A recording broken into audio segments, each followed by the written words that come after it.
Atari video game system, but not Atari Missile Command? Well, then you must have Defender. Great game. Or a challenge like Star Raiders. What about Yar's Revenge? Well, you gotta have Berserk, right? And Atari Space Invaders, a classic. You don't? Come on. An Atari system without those games? That's like having a stereo with no hit records.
How in the world are you doing anyway? Caleb here, welcoming you back to Gaming Through the Ages, the show that takes you through video games in order of release, as best we can, unless we need to tell the story of the franchise and a little bit better mechanic. We're not quite there yet, though. Today is August 24th, year of our Lord 2024. Pluto Demoted Day, National Waffle Day. I'm probably gonna need to get myself some waffles for lunch. National Peach Pie Day. International Bat Nights. National Knife Day today is. A lot of interesting ones. International Strange Music Day. Hopefully we don't have any of that today. National Park Service Founders Day, National Whiskey Sour Day, and National Kiss Up and Make the... No, wait, that's Sunday. Park Founders, Whiskey, and Kiss and Make Up, that's tomorrow. Okay. I ate my words on that. And tomorrow's also National Banana Split Day. No, just self. I'm probably going to want to make myself a banana split. That sounds good.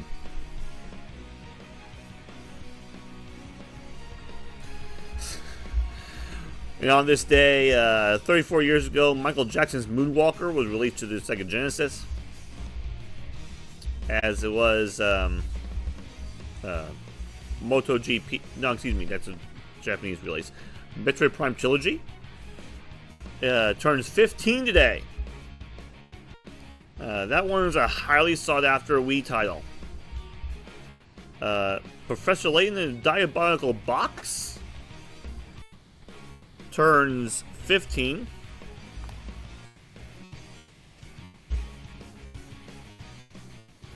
Harvest Moon Grand Bazaar turns 14. I think that's it. No, wait, Madden NFL 21 turns 4, but only in Japan.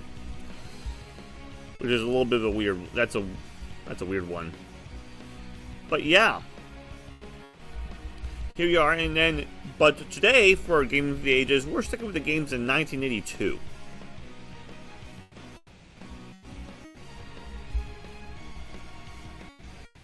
And... While last night, we focused primarily on the arcade games, we're going to spice things up a little bit. You saw the commercial we ended yesterday with. That is the game we're starting off with, doing Demon Attack. That one is I guess a highly celebrated third-party release, and the first one I know from iMagic.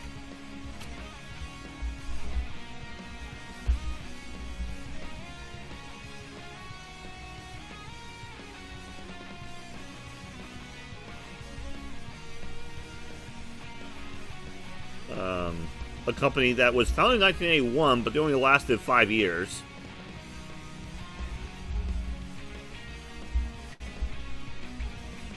And we'll get to why when we get there.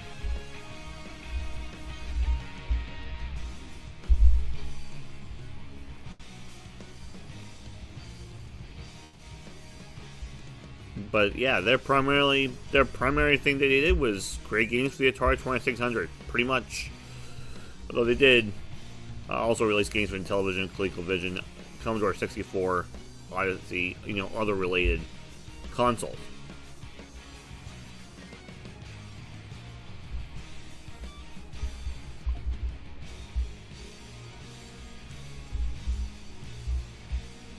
So, Demon Attack.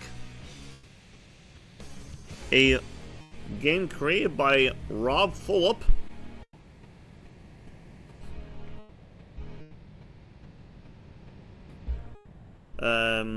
Former Atari employee. I feel like that's kind of become the common thing with a lot of these third parties. Like, so-and-so used to work at Atari and then founded this company after,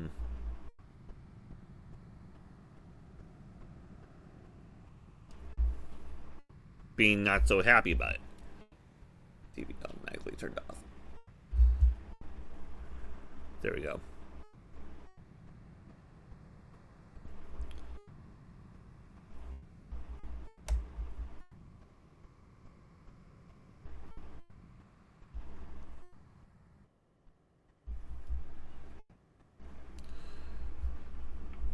Let's see. Oh, wait.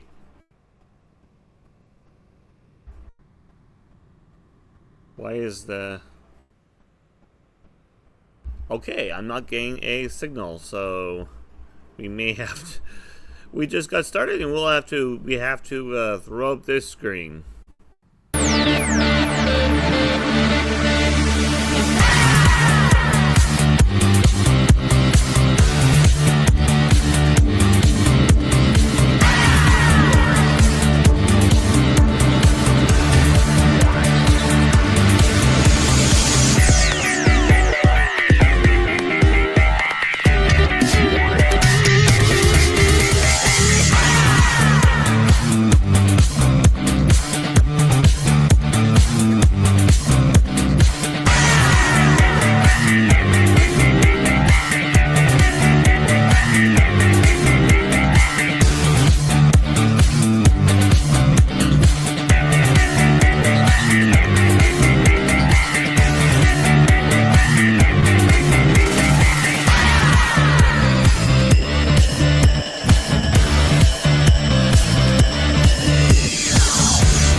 Okay.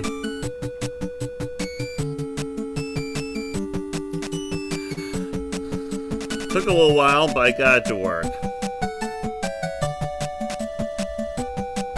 I'm gonna restart the timer because I don't think it's fair to use all that for that.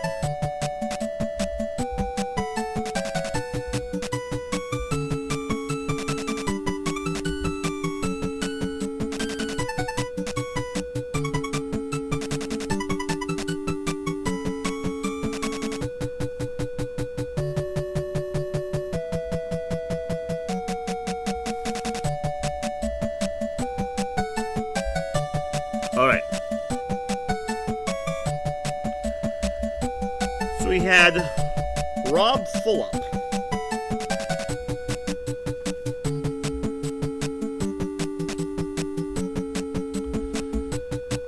A person who worked at Atari, building sound effects of pinball machines.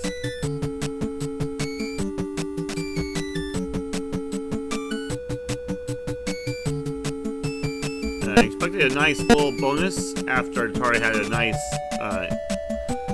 successful run with Space Invaders, but it was only a free turkey dinner. So he left. Not too happy with how they compensate their workers and create iMagic.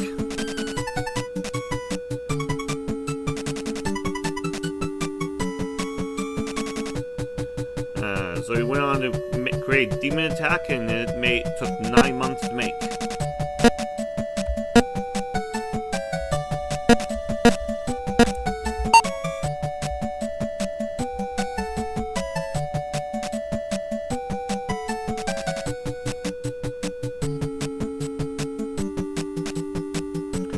So here we are. Destroy demons and accumulate points before you and your laser cannon meet with Oblivion. Keep reserve bunkers intact into number by avoiding the foe's fire. When the last bunker disintegrates, the next hit will pulverize you.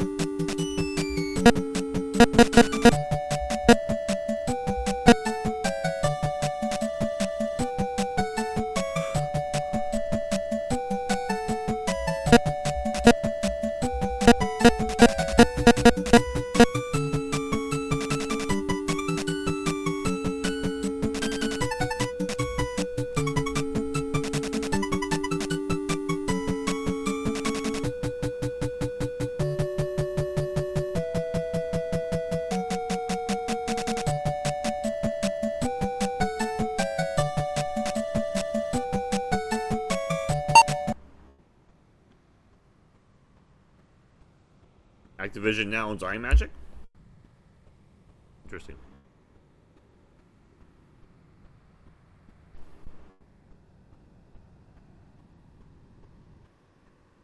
So, by the way, this is interesting. I'm gonna hold this for a little bit. Remember, this is the Atari 2600. This is the first time we've kind of seen some sort of a track mode or how to play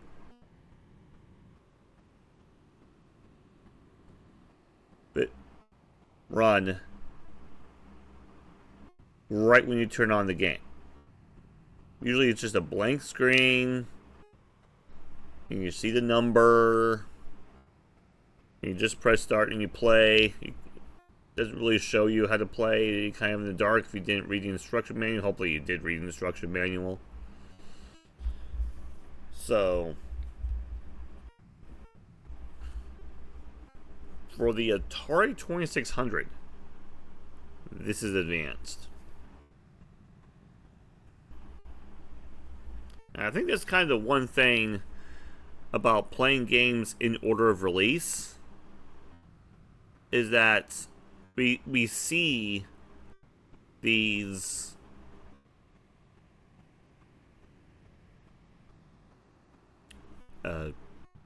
what's the word? We see these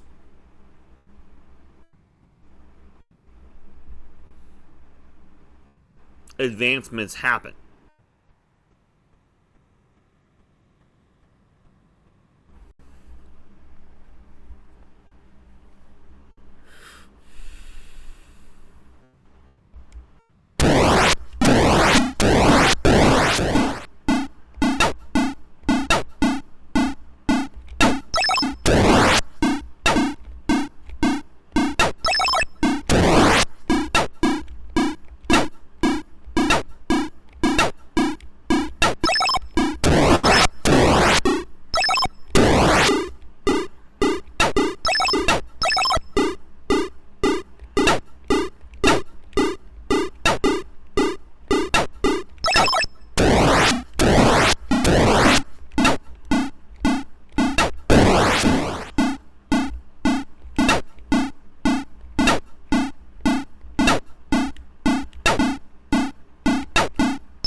30. I got my last life was just further.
Okay, I got... You know the running gag is I always get worse on my second playthrough? Not this time. Not this time at all. 310. That's the third level. I'll take that.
I wasn't gonna get out of that one, but wow, 460. I'll take that. This is gonna be one of those games I'm better at each game, and that's not a bad thing. I feel like there's some other games that's not quite the case.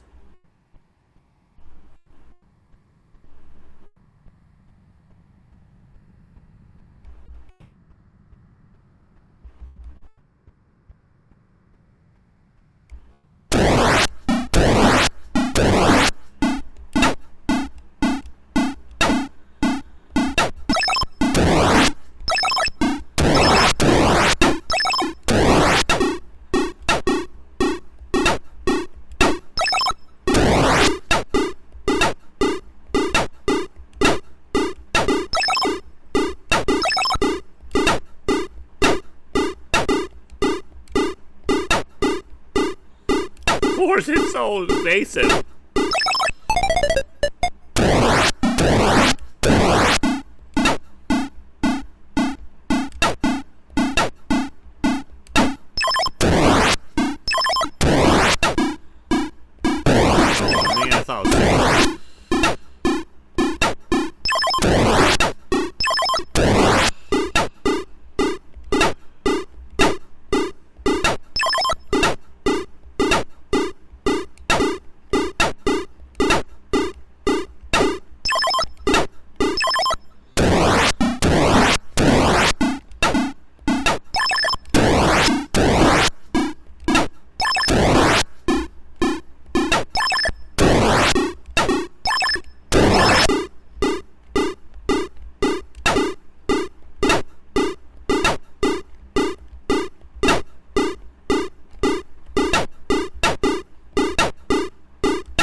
Escape that. Ooh.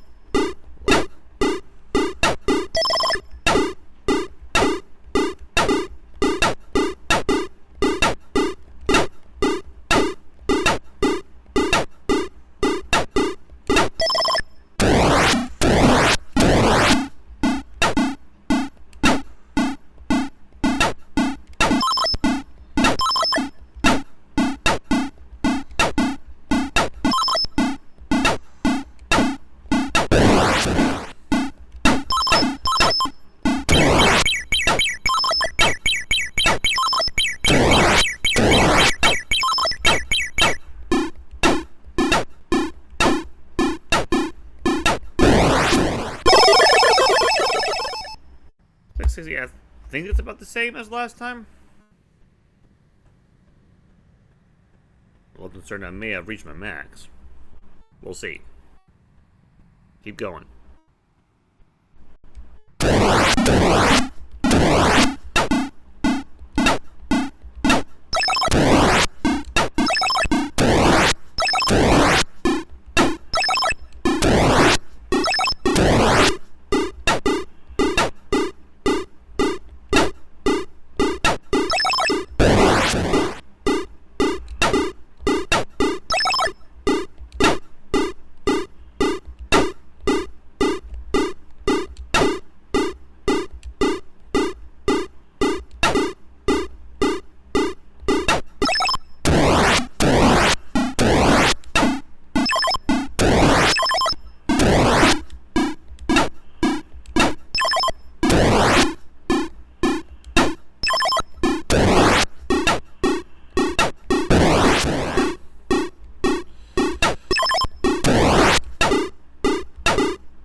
Yeah, that one I did not do as well. I don't think that takes a genius to figure that out. I think there's time for one more game. Just one.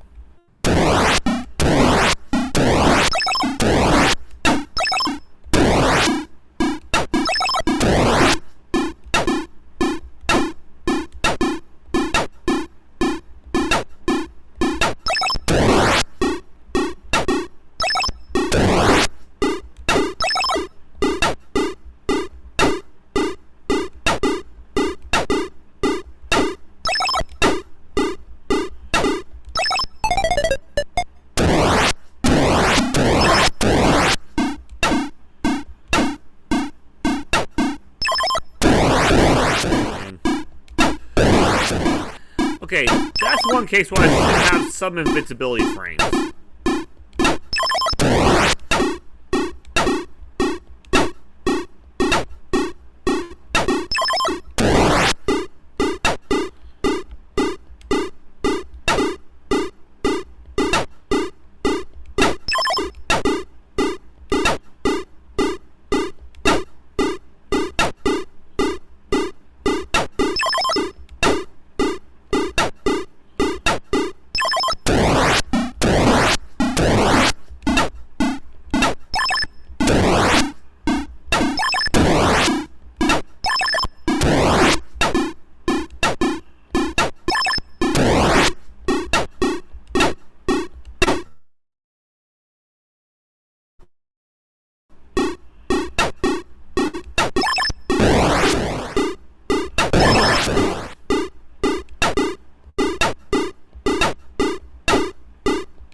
3, that's game. And that is Demon Attack.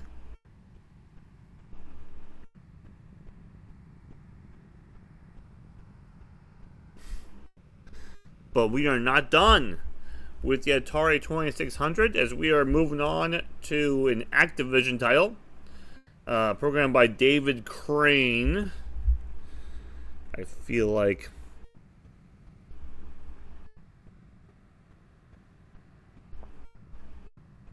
who basically, after create a technique for painting large multicolored sprites on the 2600, that inspired him to essentially make this game. That's literally the story behind the game.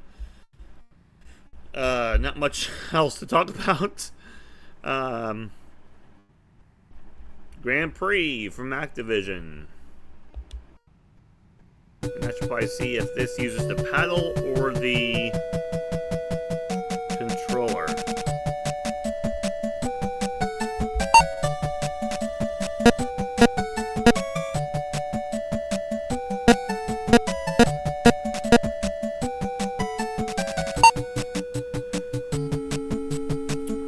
Nothing. Stand between you and victory, except the clock, the road, and other drivers out to beat you to the finish line. Nothing stands between you and the finish line except everything else.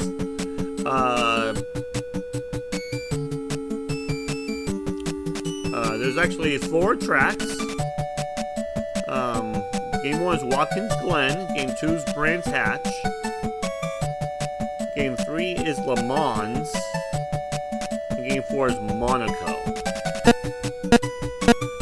Interesting, Watkins Glen, I guess, would be the easy one. I'm like, I don't think Watkins Glen is the easy track. Man, there's only like 2 road courses typically used for NASCAR. I think they've upped it recently, but traditionally it's been 2. You know, we have Infinite Sears Point, whatever that California race course is called, and then Watkins Glen. Always found Watkins Glen to be a rather difficult one. The hairpin turn at the end, or almost hairpin.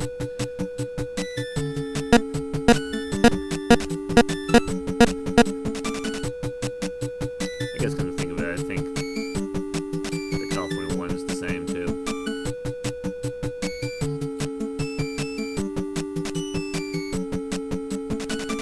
Use the control button to accelerate. Release the control button to apply the brakes. Move the joystick left. To steer, move the joystick up and down.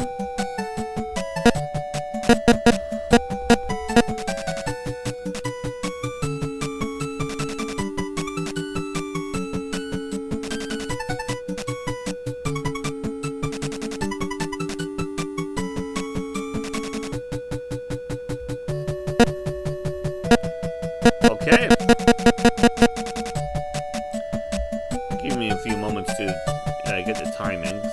That's something that's kind of important. Make sure we know how much time we're spending on the game.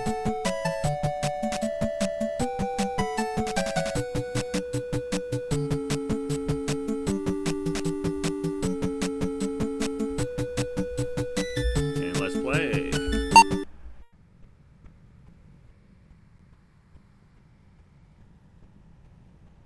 And then, unlike Demon Attack, no attract mode. Boo.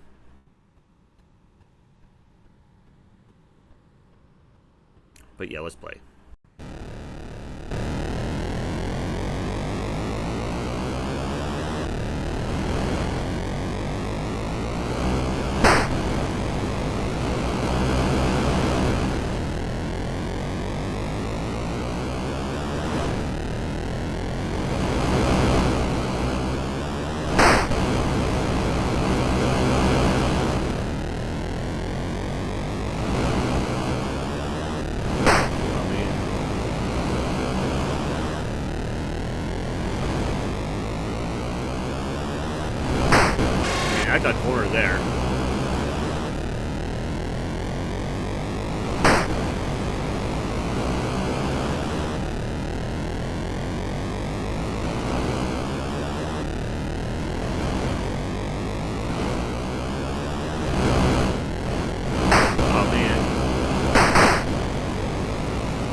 104.16.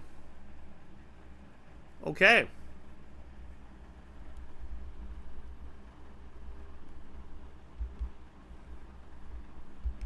See if I can do better with a different course.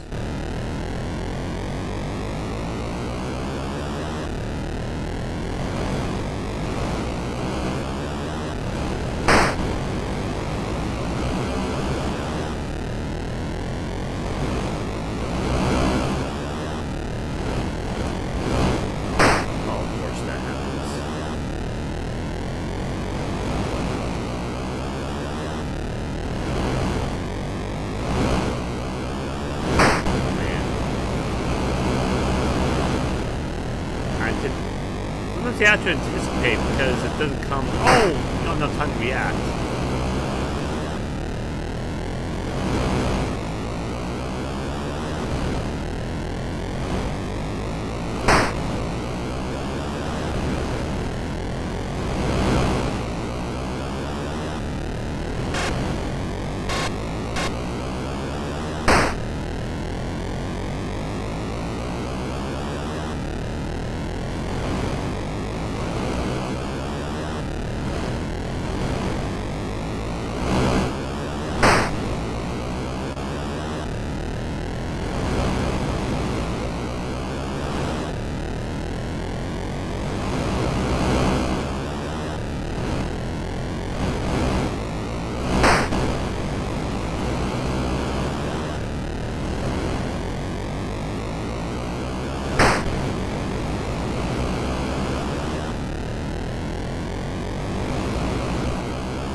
What was 176?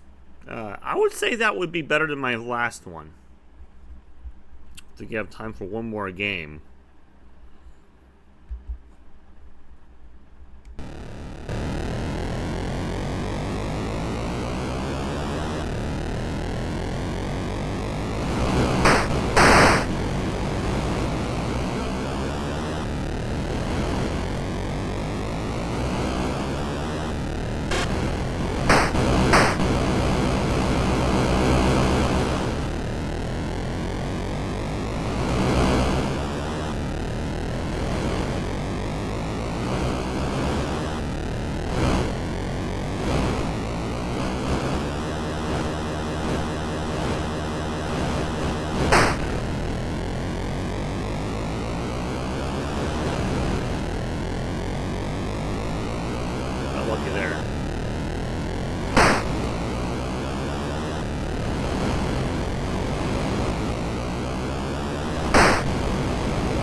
.228.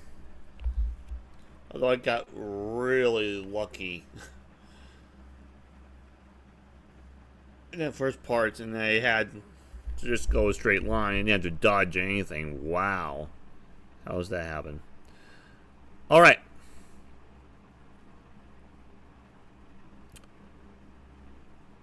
We're now back to the arcades, folks. So, for the first time this morning, we are on a 3-minute timeout.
Okay, Gravitar,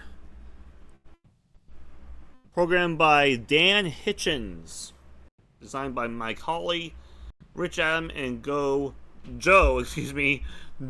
Coddington.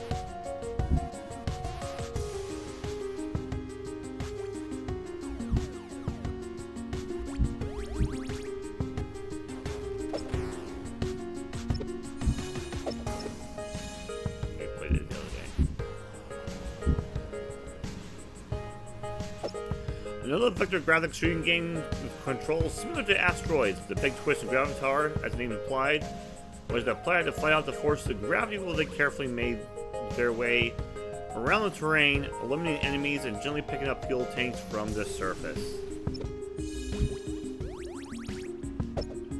Promotional materials for Gravitar include a coupon for 1 free play. Local arcade owners were expected to fill their location's address at the bottom.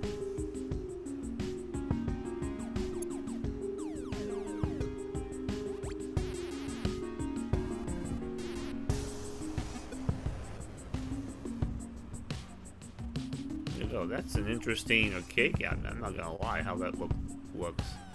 Obviously, the majority of that is for show. It's the round buttons that you use.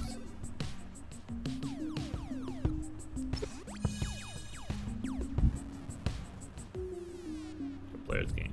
An advertisement for Gravitar from the pages of a popular gaming magazine pitches it as the ultimate test of a player's abilities.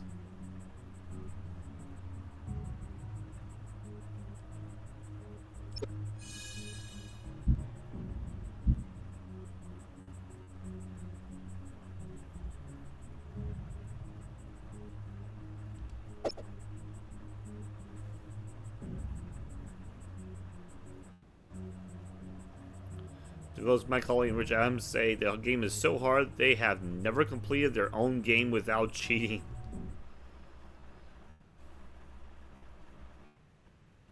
Let's check the controls real quick. I mean, okay. So a lot of it's straightforward.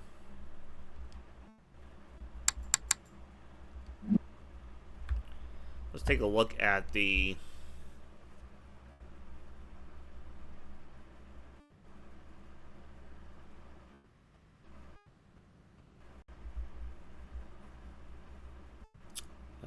track mode. I kind of want to see this in action, an idea. 'Cause honestly, I've never played this game.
Colliding into each other. That's fun.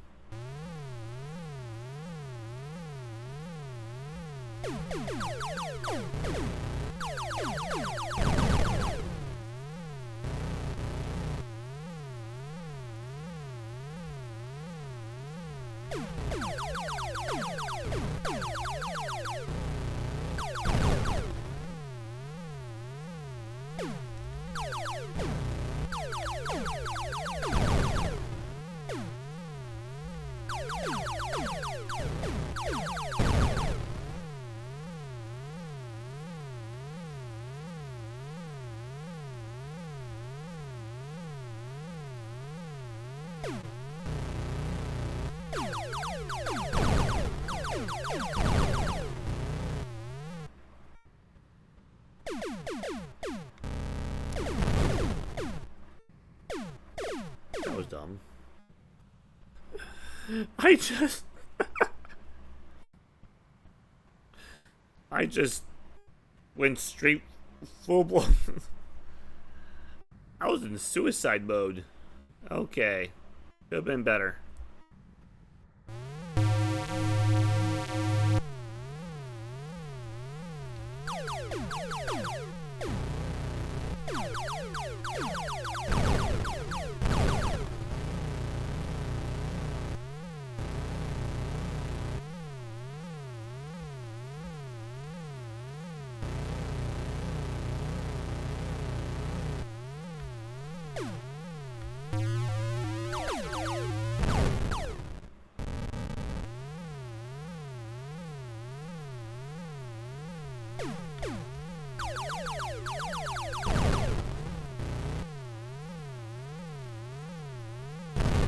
Oh, didn't think it mattered.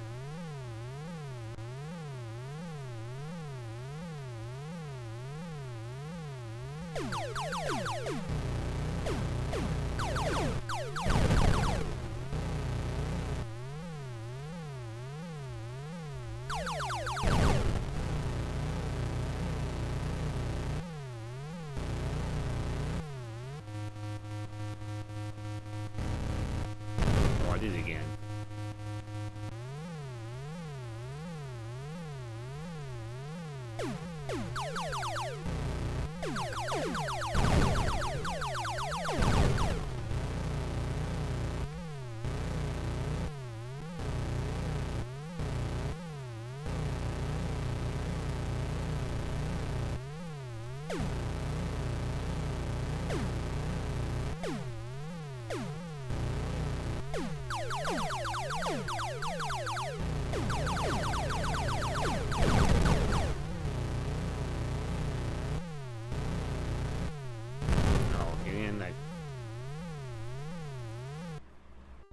That was bad.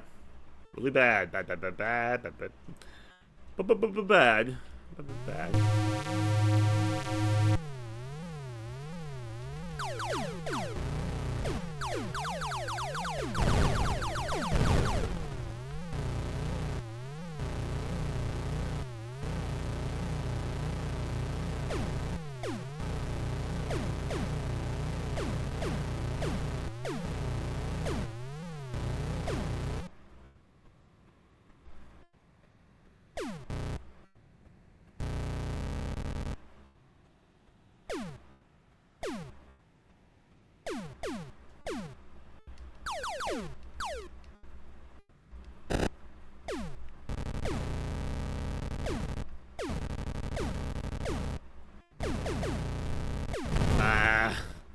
I could not control my ship.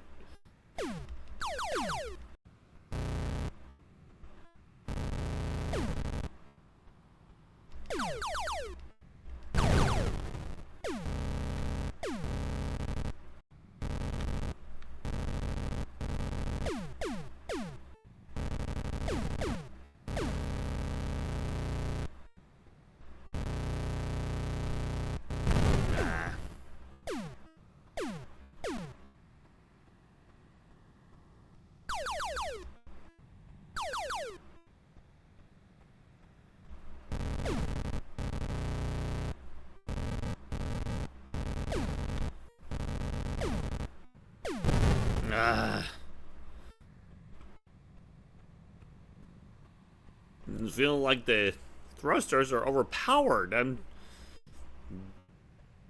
It's like the opposite of the other game that we played. I'm trying to remember what that was.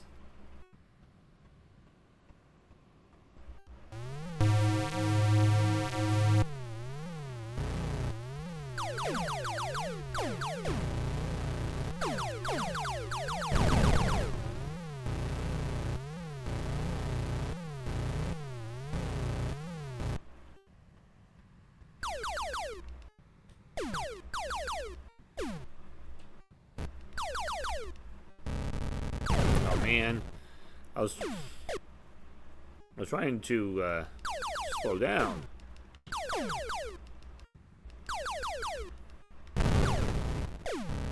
Once again,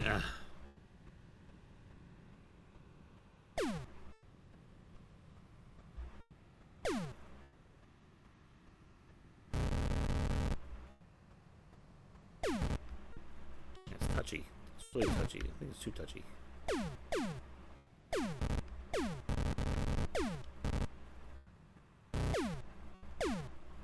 Oh, go too fast!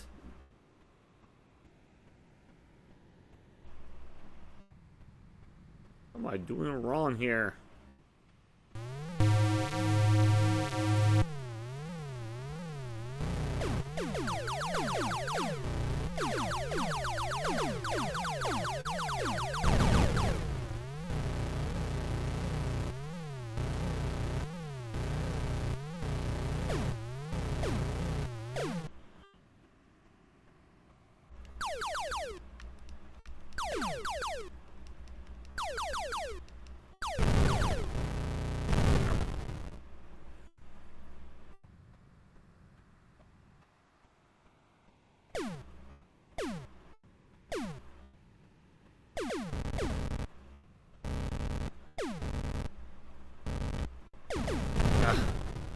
Lost control again.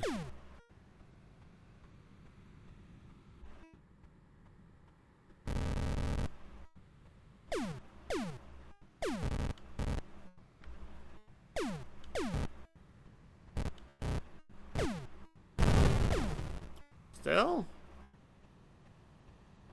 Yeah, am I supposed to land and get that thing? I'm puzzled.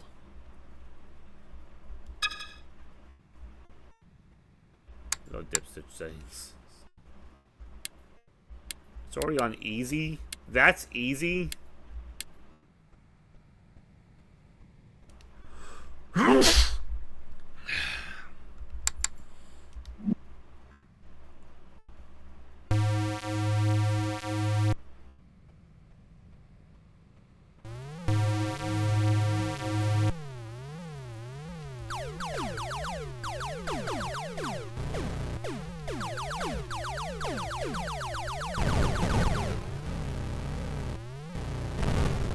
That happens.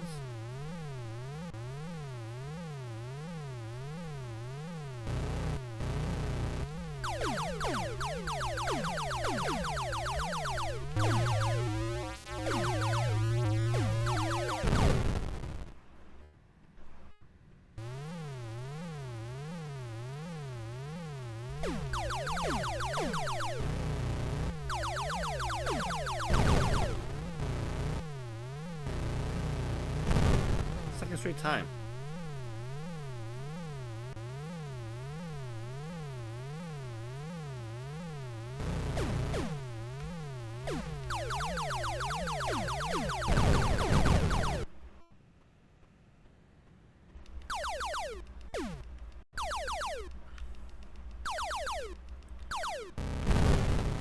Ah, could not get myself righted. So focused on shooting down the ships. Of course, to get hit.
last go around, we think.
Man, I try to right the ship and it's...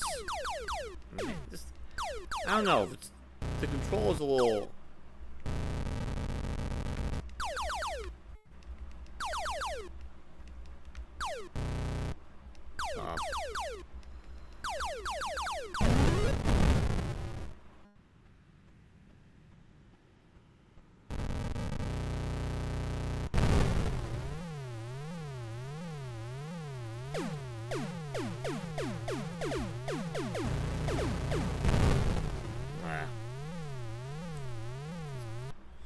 Yeah, I knew that was game. That was not great. That said, that is Gravitar. Game number 85. Oh, that one was challenging. We have another 3-minute timeout to use. So, stand by.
Kroozr from 1982, a game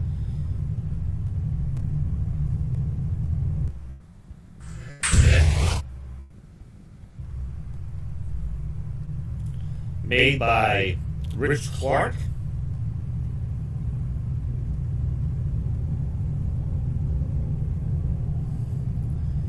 Kozmik Kroozr's hardware had a very unique hardware feature. The arcade cabinet actually used a mirror to reflect the physical flying saucer mothership and starfield onto the playing field. This created an illusion that the mothership and starfield were actually being drawn on the screen. The code in the game communicated to a motor to actually spin the mothership model.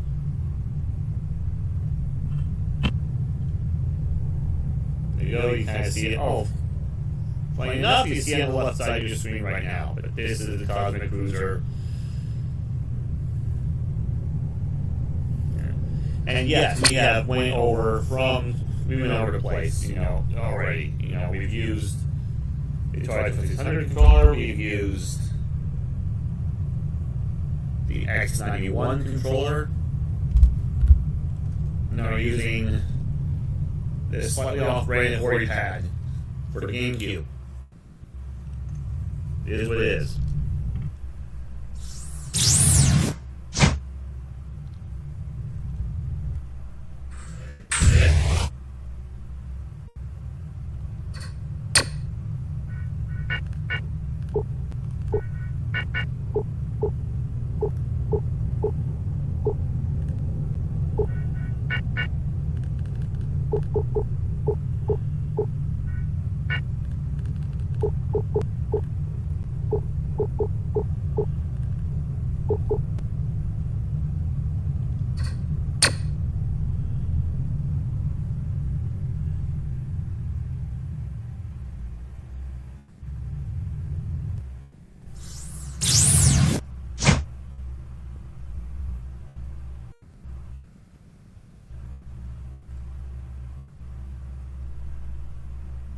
Okay, that's okay.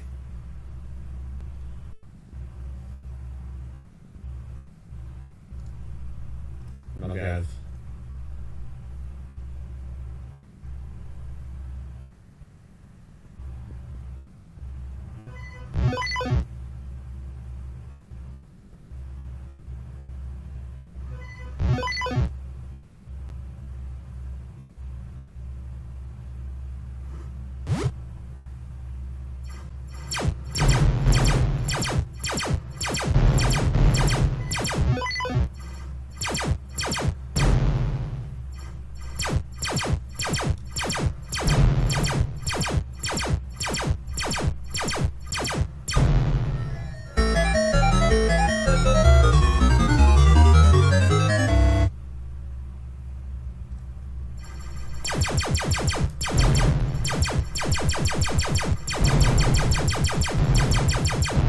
What happens?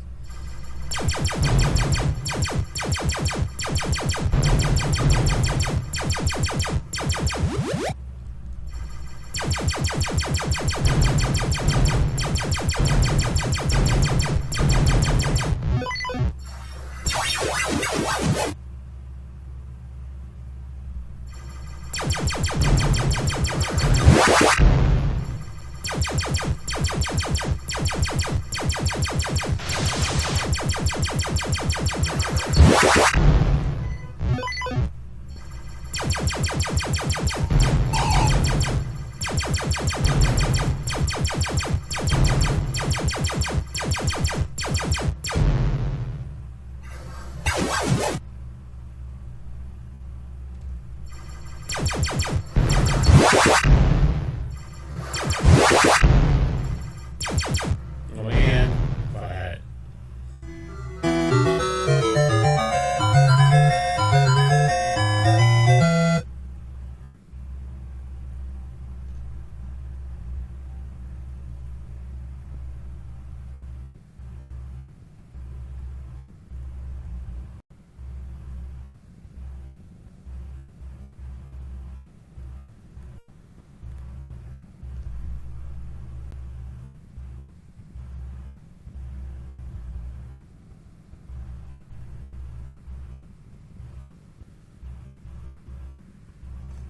Yeah, never mind.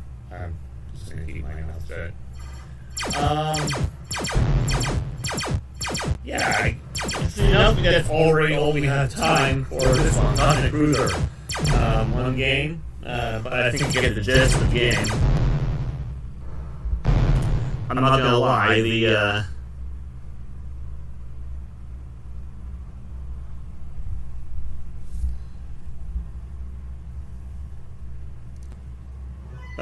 controls are a little weird, especially with no analog stick. But one of Liberator is going to be a little different. We're going back to the X91 controller and give us 3 minutes to get back that direction.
Liberator.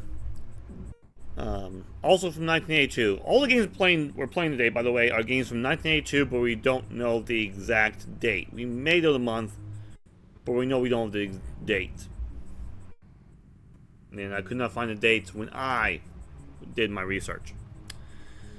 So, Liberator. A massive rotating planet displayed at the center of the screen gave Liberator a distinctive eye-catching draw, using characters from the Atari Force comic series by DC. Liberator, play like Missile Command in reverse. Shoot down the missiles that are being fired from the planet's surface. How ironic, and you know what they say about irony. It's the opposite of wrinkly. Liberator's flyer offers a detailed description of the gameplay, noting that it offers 90 different planets, so the action never ends for you or the player.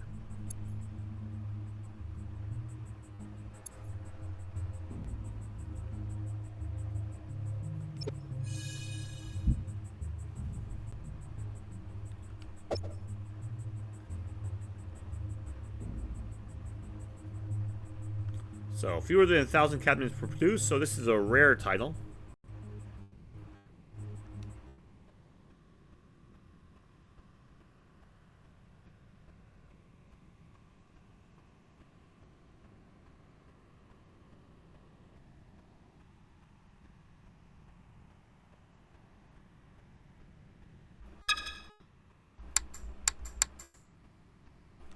The controls.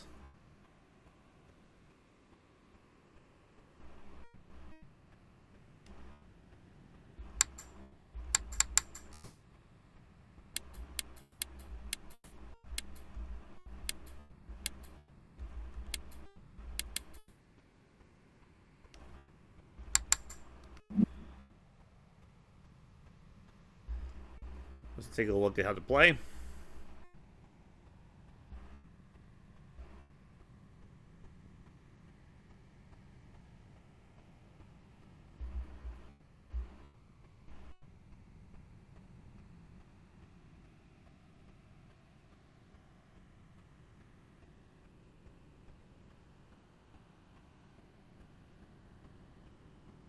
That's actually a really cool title screen.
advanced game. Not doing an advanced game. We don't have time.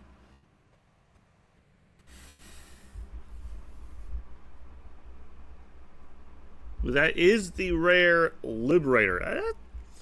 It's actually not bad. I'm a little surprised it didn't catch on. Granted, I can see where, like, that can get a little not necessarily as straightforward, but then at the same time, the controls do make it that way. It is kind of just, you know, give it a chance. Okay, let's see, what time is it? Okay, we are an hour 23 into the stream. The next game is Lock and Chase. And this one we'll be spending a little bit of time on this one. So, it is time for another 3-minute timeout as we get this set up.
Okay, error on my end.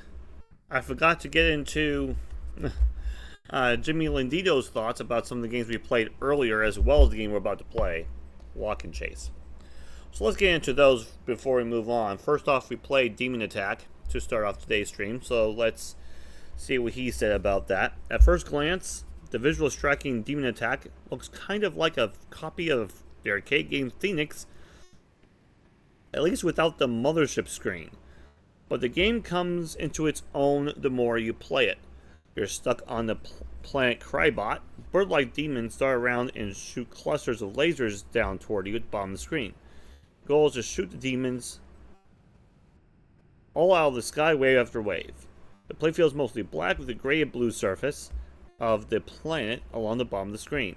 A pulsing beating sound plays in the background, increases in pitch the further you get to each level, only to pause and start over with the next wave. The demons themselves are drawn beautifully with finely detailed, colorful designs that are well animated and change from wave to wave. Every time you complete a wave, you get an extra life, to a maximum of 6. On later waves, the demons divide into 2 wind shots, you definitely saw that, and are worth double the points. You can shoot the smaller demons, or just wait eventually for each one swoops down toward your laser cannon, back and forth until it reaches the bottom of the screen, at which point it disappears from the playfield. Shoot it whilst diving, and you get quadruple points. In the later stages, demons also shoot longer, faster clusters of lasers at your cannon. The game is for 1 to 2 players, although there is a cooperative mode that lets you take turns against the same wave of demons. There are also variations of the game that let you shoot faster lasers, as well as tracer shots that you can steer into the demons. After 84 waves, the game ends with a blank screen, though repeatedly a layer run of the cartridge eliminates that and lets you play indefinitely. If I were still 9 years old, I could probably take a couple days of summer and see if this is true. I'm no longer 9 years old. Demon Attack was one of iMagic's first 3 games, along with Trick Shot and Star Voyager. Rob Fulop, originally of Atari fame and one of iMagic's 4 founders, programmed Demon Attack. In November 1982, Atari sued iMagic because Demon Attack's similarity to Phoenix, the home rights of which Atari had purchased from Century. The case was eventually settled. Billboard magazine listed Demon Attack as one of the 10 best-selling games of 1982. It was also iMagic's best-selling title, and Electronic Games magazine awarded Game of the Year. The trick to Demon Attack graphics was that it was the first game to use my Scotch tape rubber banded dedicated 2600 sprite animation authorizing tool that ran the Atari 800, Phillips said in 1993. The first time Michael Becker made a little test animation, and we ran Bob Smith's utility that successfully squirted his saved sprite data straight into the Demon Attack assembly code, and it looked the same on the 2600 as it did on the 800, was huge. Before that day, all 2600 graphics were ever seen was made using the number 2 pencil, a sheet of graph paper, a lot of racing, and a list of hex codes that were then retyped into the source assembly code, typically introducing a minimum of 2 pixel errors per 8x8 graphic stamp. Although you can draw a line from the Space Invaders to just about any game like this, a Demon Attack combines that with elements of a Galaga and Phoenix with beautiful look and superb gameplay all its own. So that was Demon Attack, a very significant title. Probably more so than Grand Prix.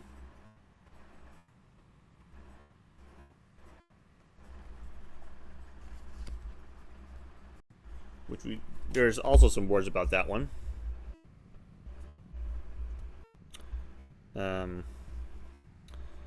Activision's Grand Prix, which in hindsight was a bit of an odd way to design a racer. It's a side-scroller on rails that runs from left to right in what racing enthusiasts call a time trial. Although all the computer-controlled cars on the track, you're racing against the clock, not them, and you don't earn any points or increase your position on track for passing them. Gameplay audience aside, this oversized Formula 1 cars are wonderfully detailed with brilliant use of color and animated spinning tires. The shaded colored objects were the centerpiece of the design, as programmer David Crane said in a 1984 interview. When I developed the capability of doing a large multicolored object on 2600 screen, the capability fitted the pattern of the top view of a Grand Prix race car, so I made a racing game for it. Getting and opposing cars to appear and disappear properly as they entered and exited the screen also presented a problem, as the 2600's lack of frame buffer came into play again. The way TIA works, the 2600 would normally just make the car sprite begin to reappear on the opposite side of the screen as it disappeared from one side. To solve the issue, Crane ended up storing the small slices of the car in ROM, and in real time the game drew whatever portions of the car were required to reach the edge of the screen. The effect is smooth and impossible to detect while playing. The car accelerates over a fairly long period of time and steps through simulated gears. Eventually it reaches a minimum speed and engine note, and you just travel along at that until you brake, crash into another car, or reach the finish line. As Mel points out, you don't have to worry about cars coming back and passing you again, even if you crash. Once you pass them, they're gone from the race.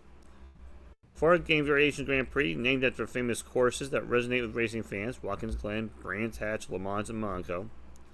Courses bear no resemblance to the real ones. Each game variation is simply longer and harder than the last. The tree line courses are just patterns of vehicles that appear on screen. Whenever you play a particular game variation, you see that same cars at the same times. The higher 3 variations include bridges, which you have to quickly steer onto or risk crashing. During gameplay, you get a warning in the form of a series of oil slicks that a bridge is coming up soon. Although Atari's Indy 500 set the bar for early home races on the 2600, Grand Prix demonstrated you can do one with a scrolling course and much better graphics. This game set the stage for more ambitious offerings the following year, and several decades later, people play games like this on their phones. We just call titles like Super Mario Run and Temple Run Endless Runners, as they have running characters instead of cars.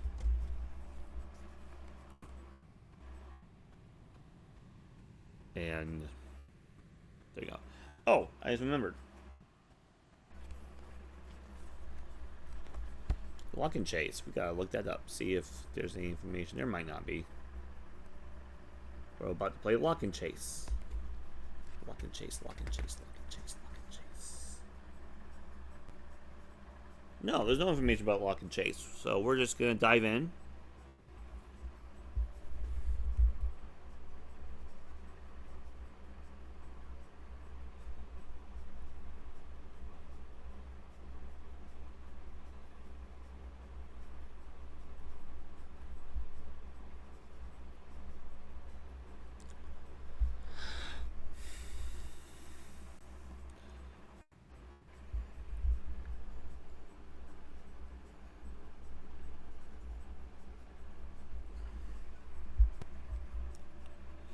This was originally a Data East game.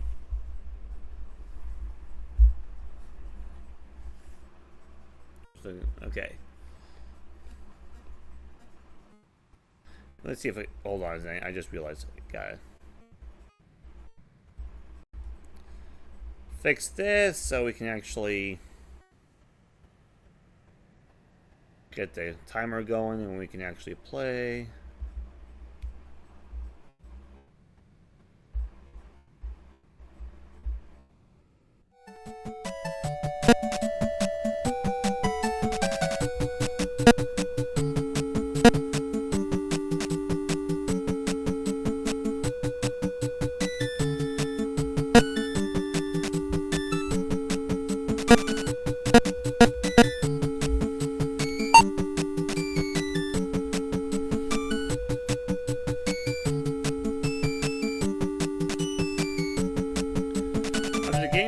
Thief 1, jump ahead of the police and pick as many gold bars as you can.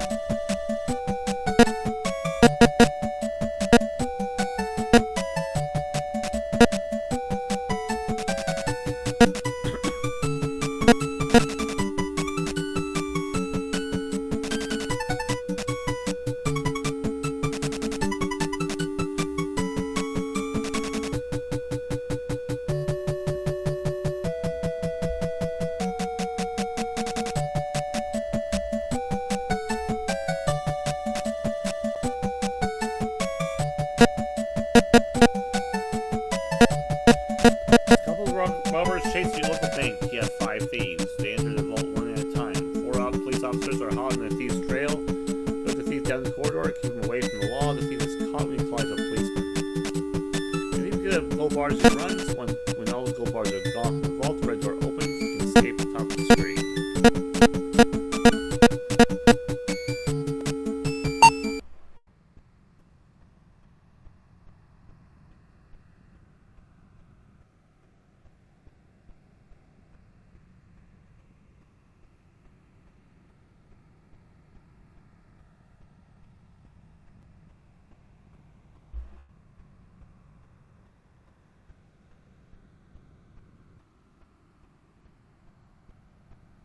Is it even working?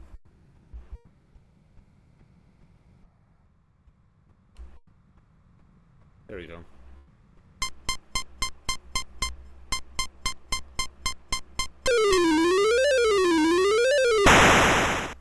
Ah.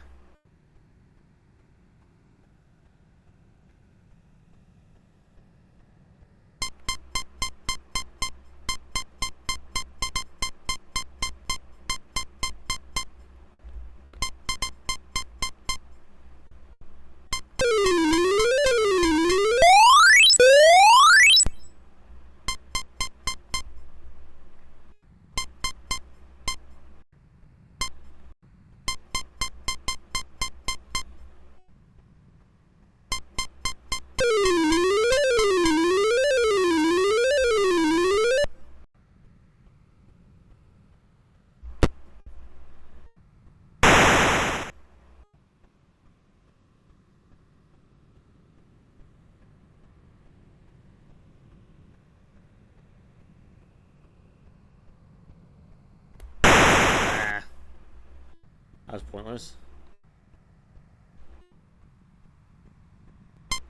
Nah. Not doing very well all of a sudden, am I?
Okay, oh, that's game. Okay.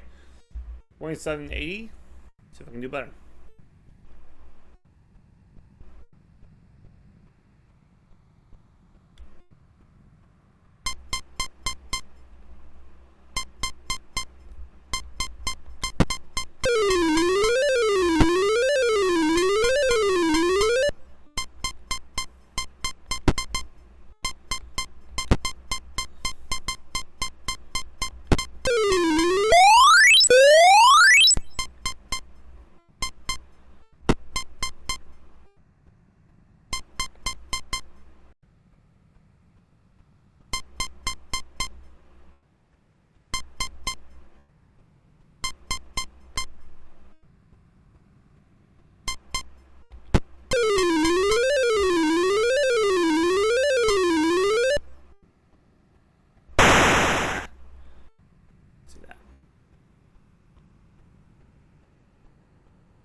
Dumb.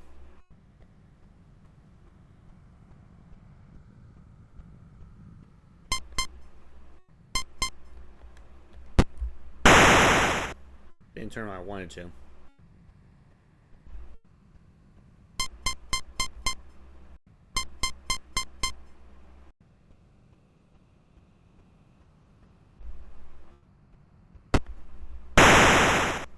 Cornered myself trying to get out.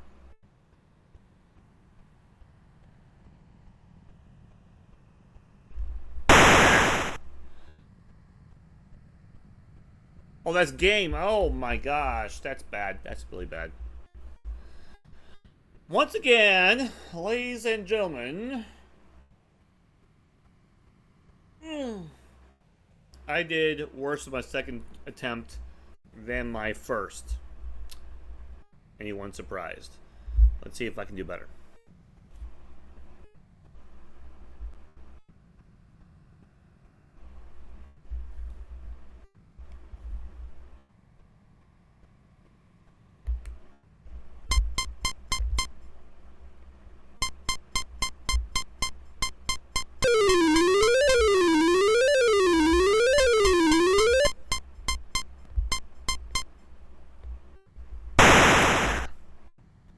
Indecision.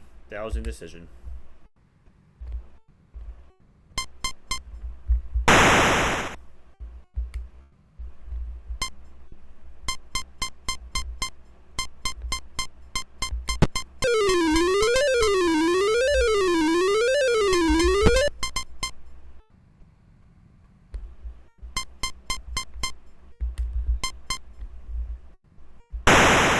I was trying to go down. I couldn't go down for some reason.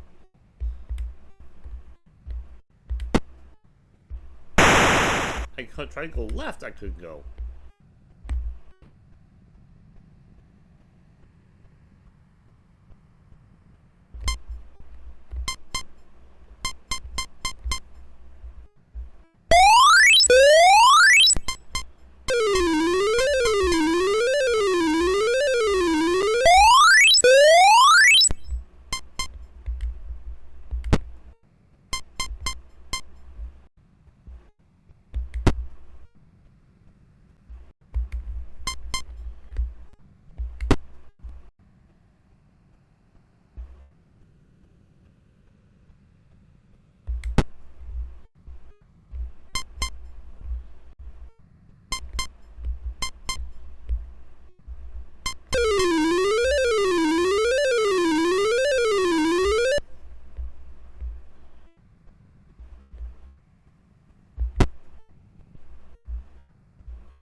I didn't do what I thought I was going to do, and that's game too. Doggone it.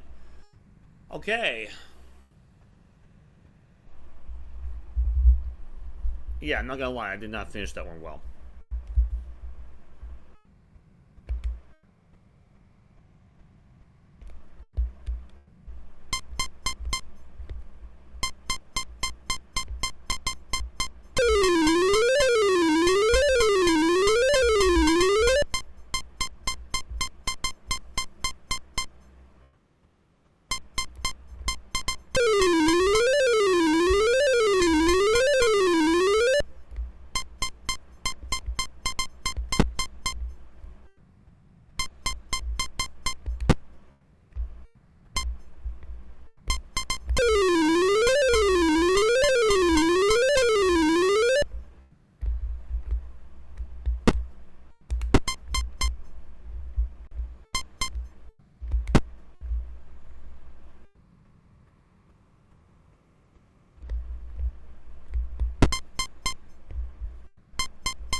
There.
I can make it. Doggone it.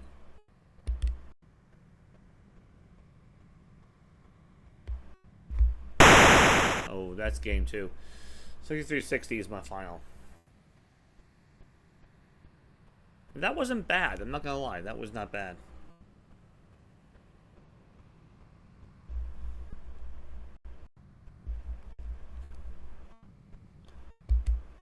Do it again.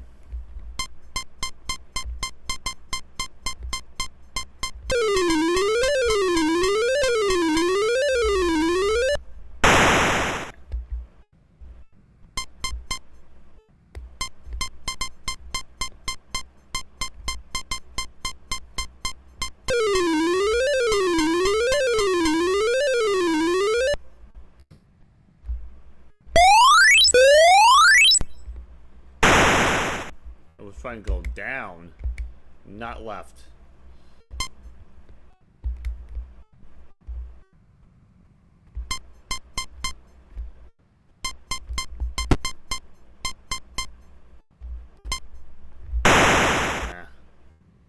Cornered.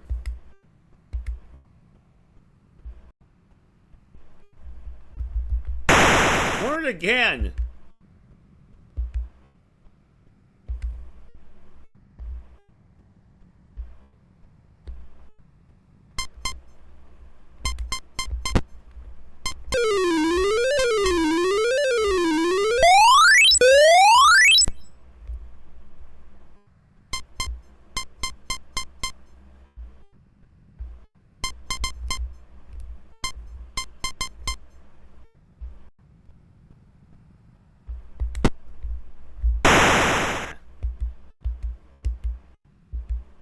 Well, that was game. Doggone it.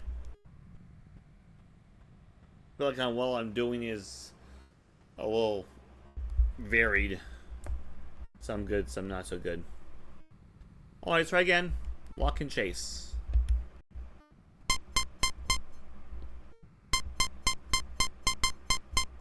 This guy's level 3.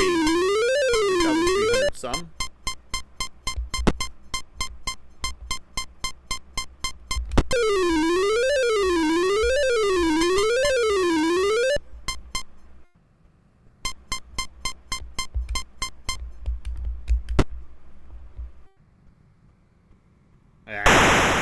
Well, I could have didn't think about it.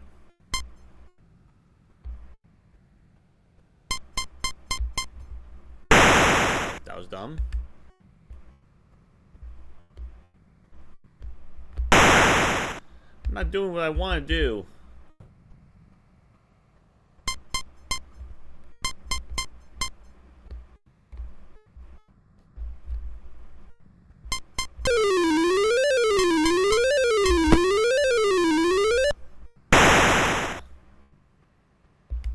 This is my last life. Last robber, technically. And that's game. That wasn't so good. We can do better.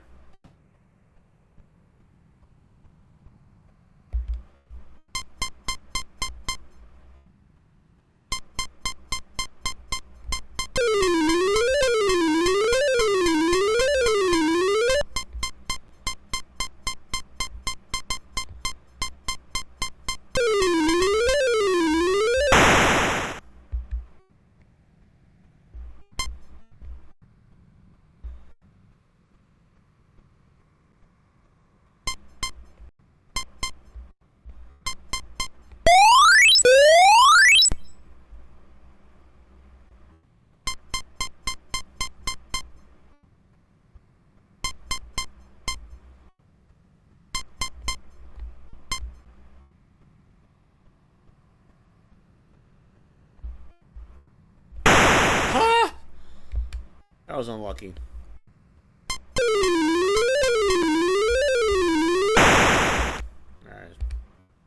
Indecision hurt me there. Man, I keep getting cornered.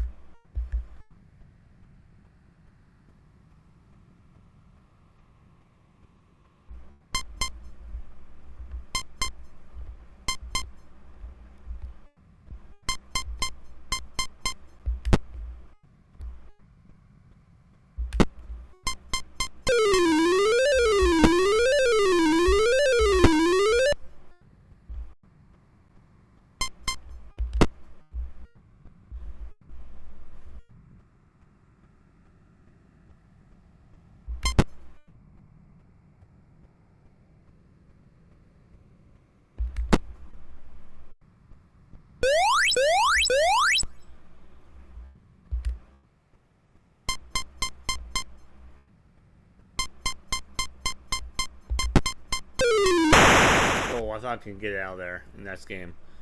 2690.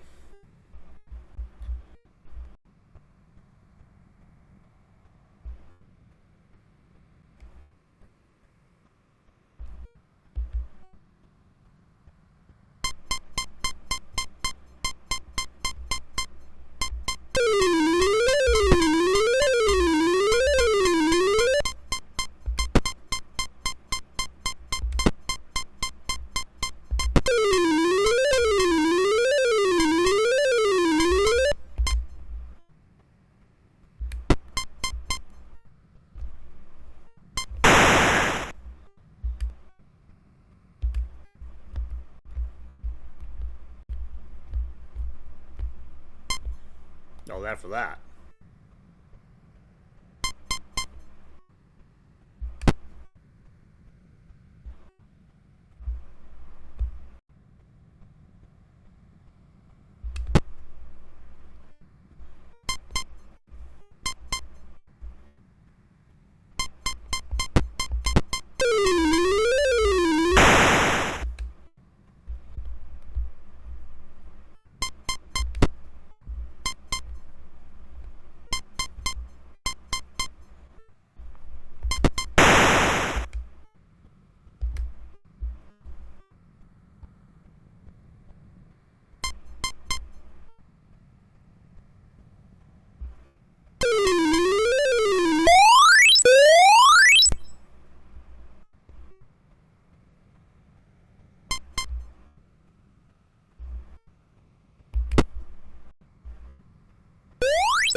Got my gateway in.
That's probably gonna get cornered anyway, but whatever.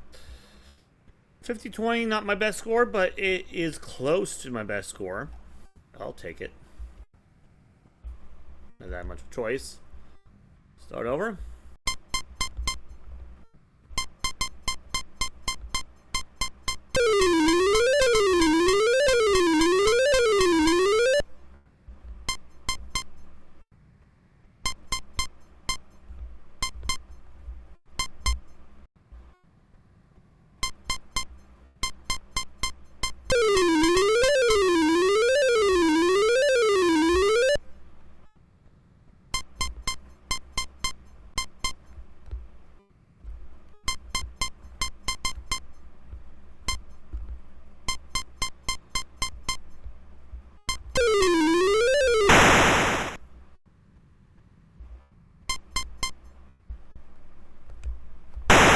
What?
again.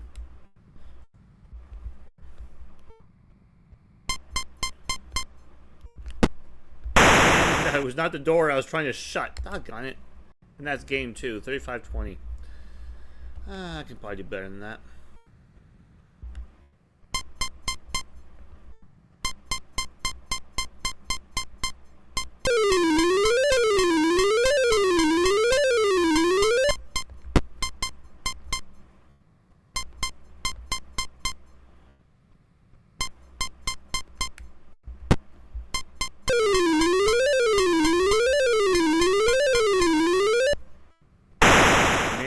Think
roundabout, but got it to work.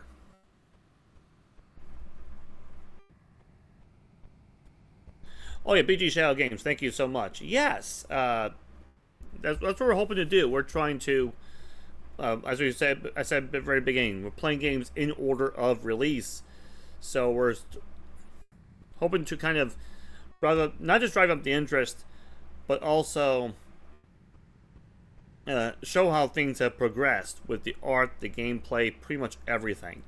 And we're already seeing that with these kind of multicolored games like we're seeing here with Lock and Chase. We already saw earlier today with Grand Prix and Demon Attack.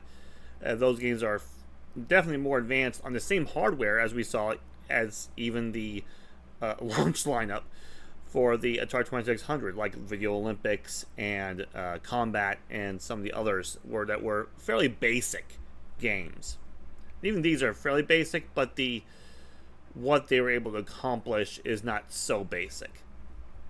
It is worth admiring. Moving on.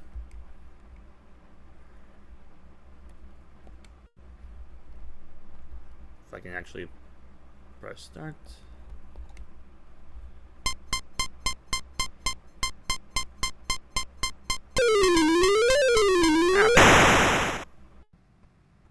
Horse.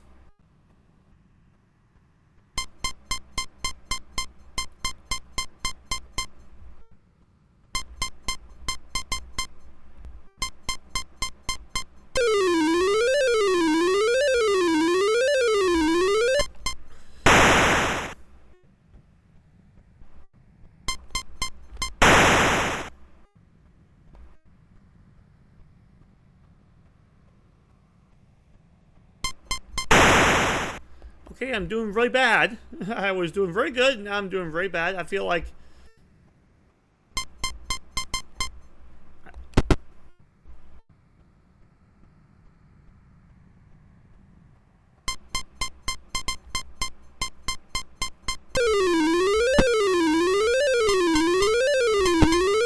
I got cornered. And that's game 2, of course. Of course. Starting over.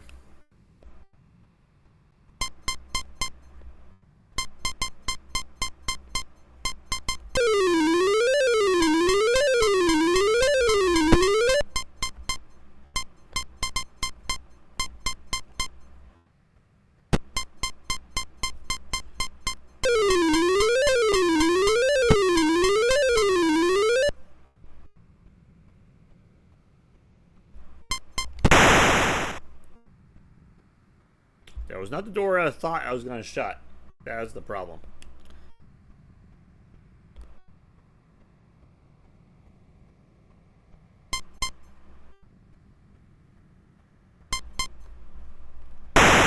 Couldn't turn left.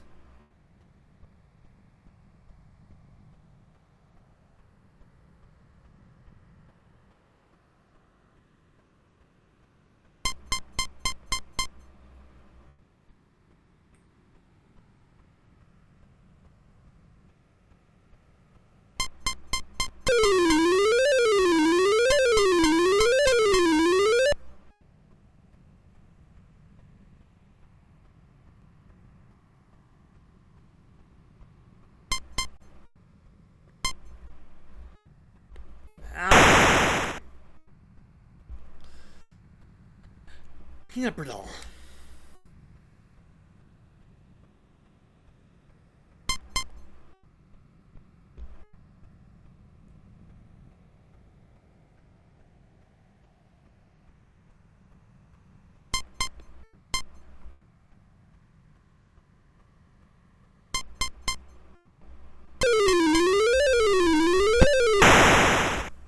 I got cornered a little bit there. Was able to keep 2 to 3 out, but not all 3.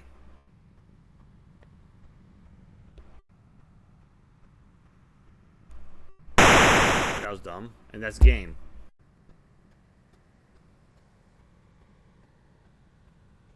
How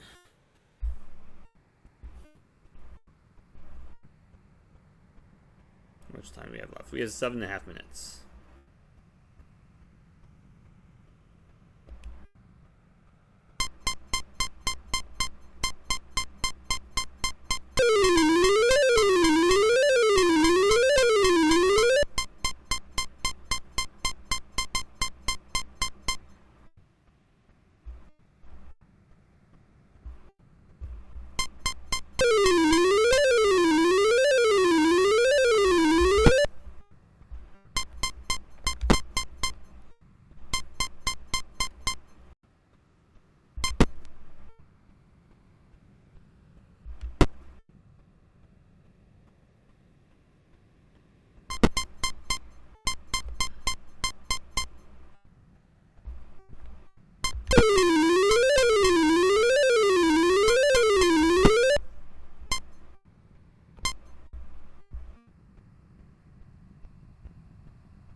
God, got lucky.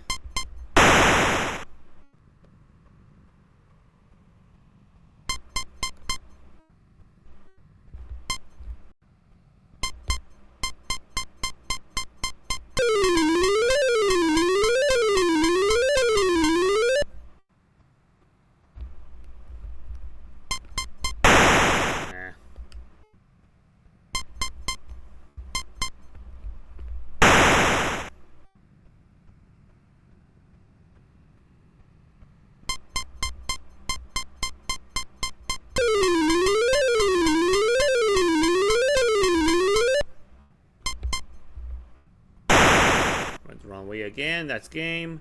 39-20. I can do better. I think we have time for 2 more games.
I could have gotten out of that one too. That was unfortunate.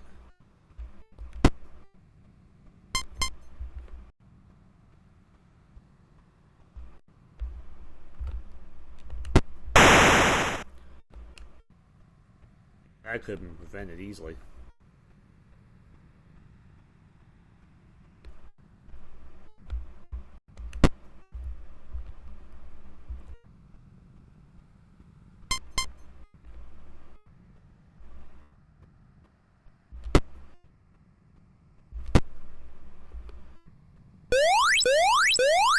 Don't know how I got there, but I got there.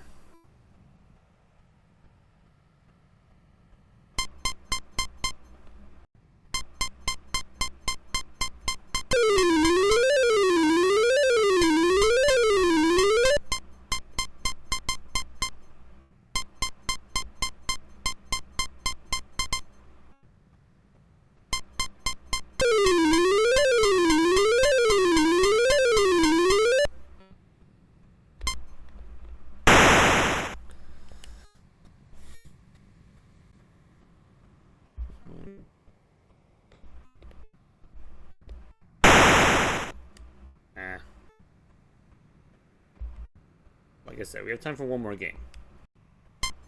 Maybe two. One for sure.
That happens.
Last life probably of the night for this game.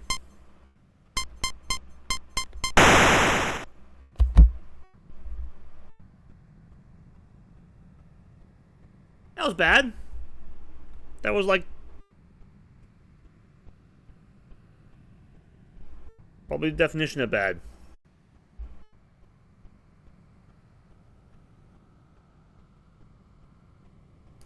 I think we have one more Atari 2600 game today. That was Lock and Chase, game number 88.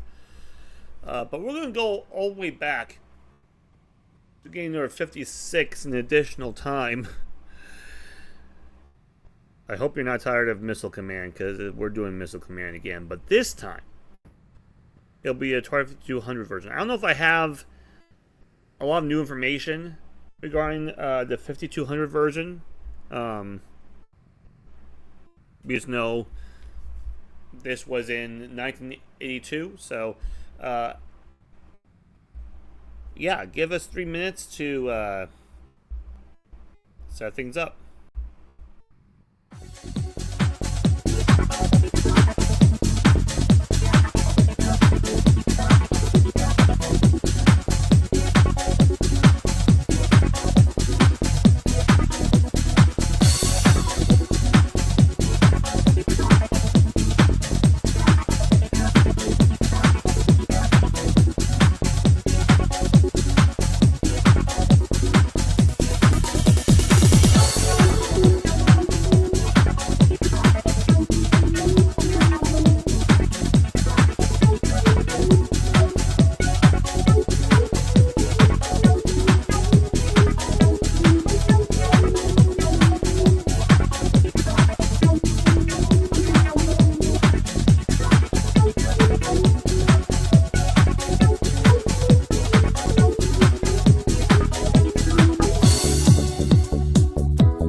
Okay, first off, before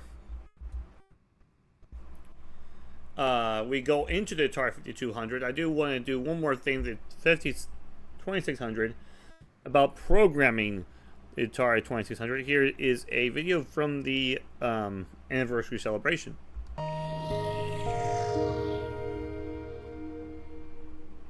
So one of the first questions they asked me at Atari was, what do you want to work on? So I just said to him, I said, what's the dirtiest, most basic elemental system that you have? And he goes, oh, well, that's the VCS. And I said, well, that's where I want to start. I mean, the constraints on the programmers were worse than I ever even imagined were possible. 2600 doesn't draw a screen. It doesn't draw anything. What it does is it has these little logic devices, these counters and shift registers that say, this is the start of the screen, this is the left side of the screen. The electron beam is moving to the right. I'm going to count. I know how fast the electron beam is moving. I'm going to count until the electron beam is somewhere on the screen, and then I'm going to change the color on the screen for a little itsy bit. There's only one console where you have to think about the electron gun moving across the screen and what machine cycle you're on and when you can show stuff on the screen. That's such a fun and unique and annoying challenge that it really hooks you. It's the most fun I've ever had making a game. What do you say, Dave? Fun might not be the word. You know, it is the most challenging thing you could do. When we were doing it at Atari and at Activision, there were fewer than 100 people in the world who could do what we were doing. And that in itself was, you know, very positive, very uplifting. It's really a sense of accomplishment. If you can create something that, you know, 1 million people love on this horribly limited piece of hardware, you've created something. You know, with a sense of accomplishment.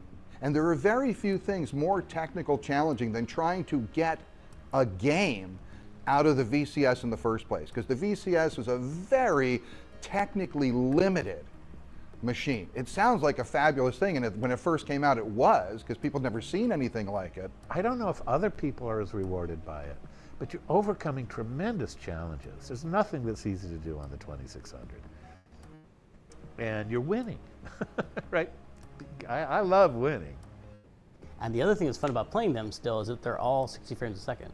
They have to hit that or the screen won't draw, you know? So they're all even much better than I think consoles that came out a few years afterwards. They all feel really fast when you play them. No Atari game has any sort of lag or anything because they had no option to have lag. It's like when today, in hindsight, people criticize the first screen of Donkey Kong on the 2600. When I finished that screen, I thought it was a miracle. And you get people on Facebook today saying it's the biggest piece of junk I ever saw. And you just have to understand the perspective of where you were at the time. The programmers that worked with that machine were magicians.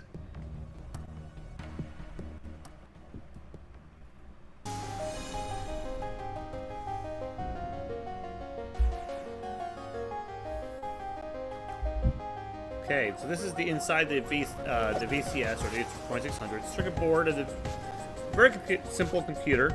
3-meter chips, the Riot chip, which I mentioned numerous times in Jamie's book, the 8-bit central processing unit or CPU, and the TIA, custom television interface adapter.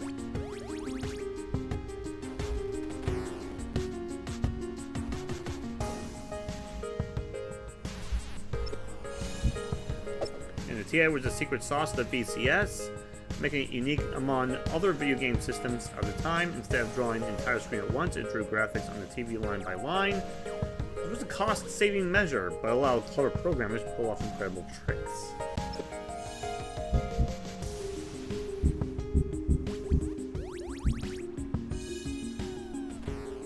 The really important thing about video games is that they're a media product like writing like movies.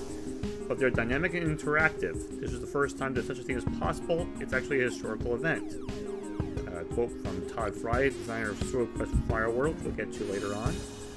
Also from Howard Scott Warshaw, designer of Yar's Revenge, another game we'll get to later on. Here's a place where your job is to come in and make stuff up. You just gotta have something clever and new at the end of the day that didn't exist at the beginning of the day, and that's a good day of work. And we haven't got that far yet.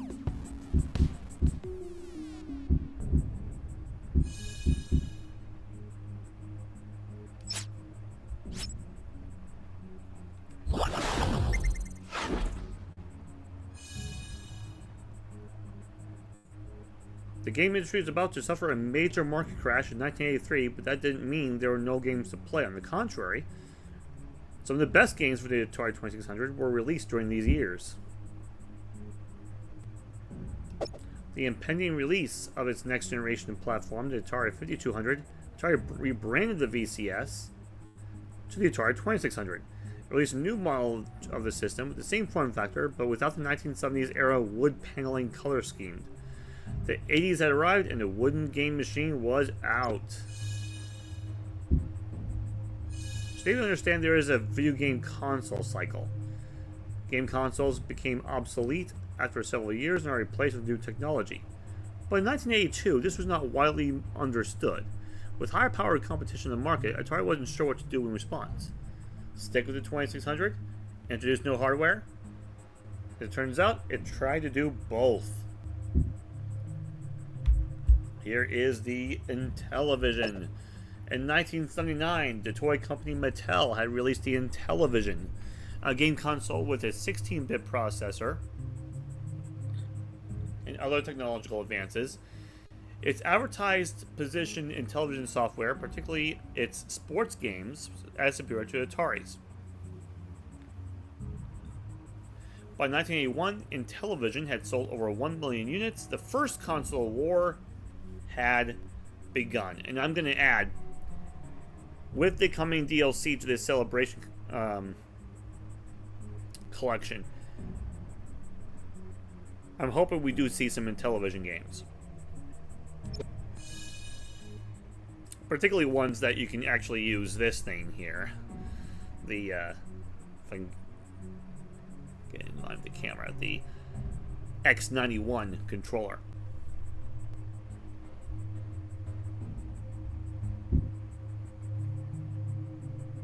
In 1982, Atari launched the Atari Club, a customer loyalty program that players could join to purchase Atari products directly at discount prices, as well as issues in the new Atari Age magazine. Games that are sold exclusively through the Atari Club have become high-priced collector's items today.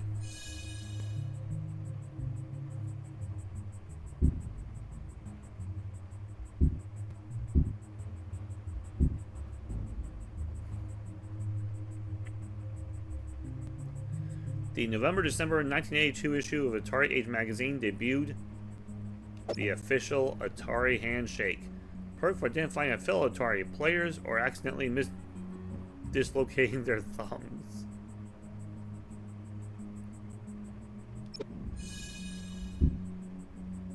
And the November-December 1980 issue of Atari Age magazine presented leaders with this rebus contest, challenging them to figure out the names of 6 different Atari video games from the pictures. The contest has been over 40 years now, but try it anyway. Answers in the second page of this gallery. So I'll give you a good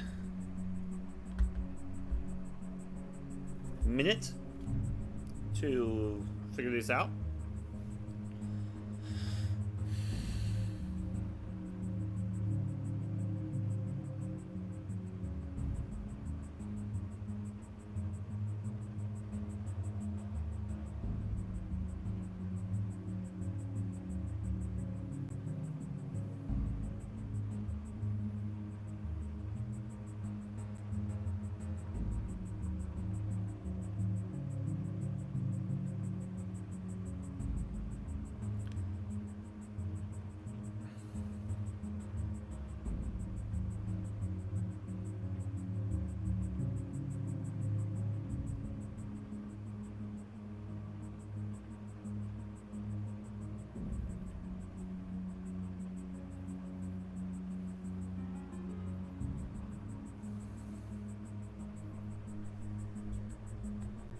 Okay.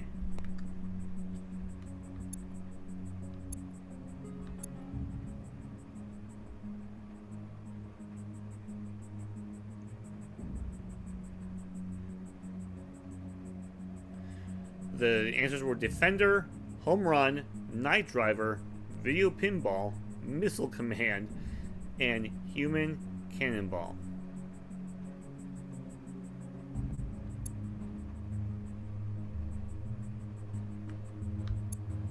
I would not have gotten Missile Command out of 5, honestly. Oh, now I get it. That's still not straightforward, I feel like. Now, what you do with Atari 5200, as promised. In late 1982, after 5 years after the launch of the VCS, Atari finally released the next generation home console, quote-unquote, which called the Atari 5200. The technology inside is roughly the equivalent of that of a Atari 400 and 800 home computers, and the games were largely similar to that computer version. One of Atari 5200's most unique features and one is most derided for this day was the analog control stick. This gave player more fine-tuned control of the gameplay, but since the stick did not automatically center itself like modern analog sticks, it was much less fun to use. A few months after the launch of the 5200, Atari introduced the trackball controller. As part of the 200's promise to bring arcade-quality Atari games to the home by giving players the same style of controller that was used for Centipede, Missile Command, and other arcade hits.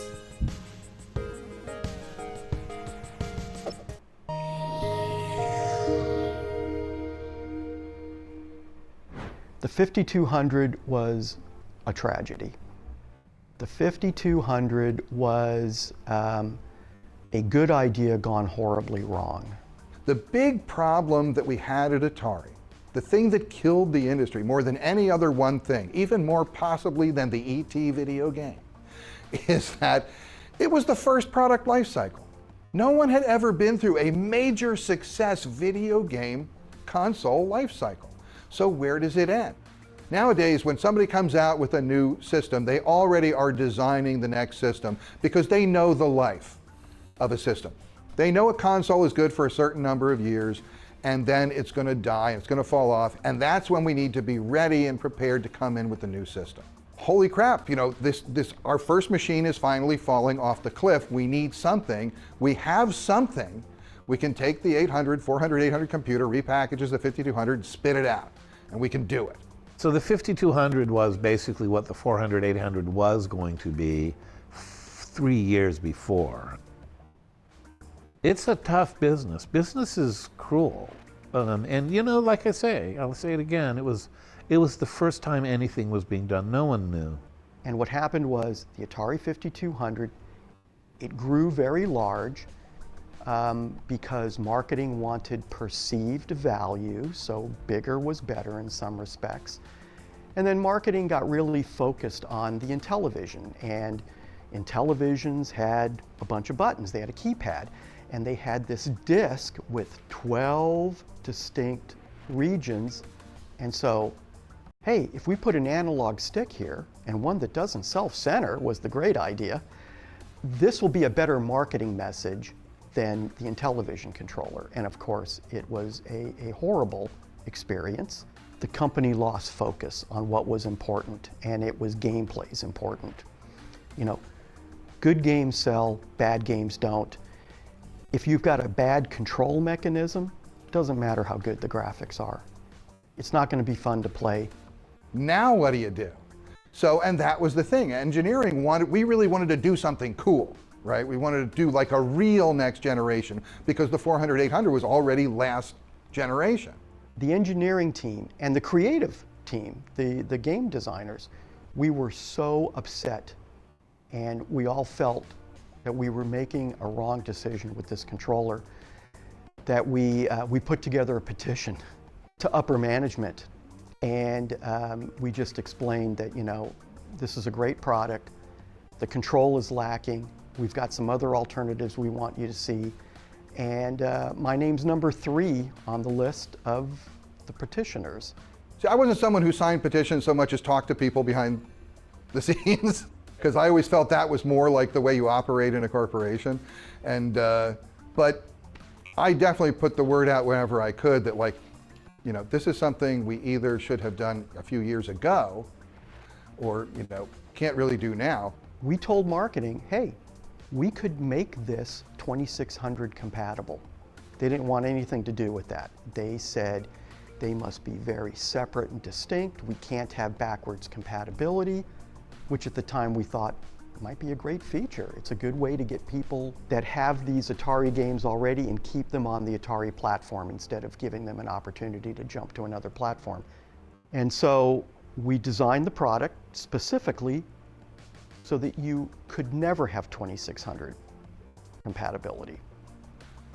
About 2 months before launch, they demanded 2600 compatibility. And at that time, we had to build an adapter.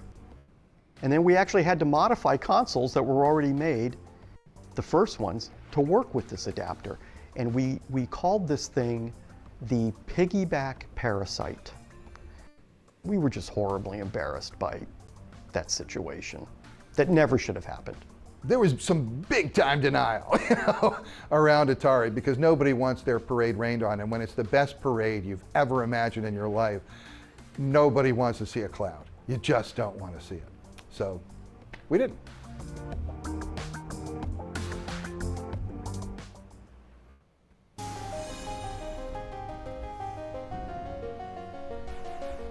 Go. The 5200 came with a copy of Super Breakout packed in. We will play that, I believe, next time. This was a slightly upgraded version of the home computer game that was released in 1979. In other words, it was fun. It was 3 years old and not a great showcase of the 200 could do 1982. But then Missile Command, yes, this was the one. Another early 5200 game that was a direct port of the 400-800 computer version, although in this case, the computer version had been released in 1981, so it's still a fresher experience. So, spent a lot of time on the backstory here. Make sure this, yeah, that's it.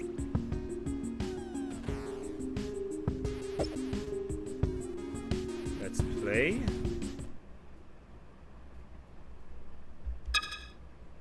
And before let's go into the instruction manual.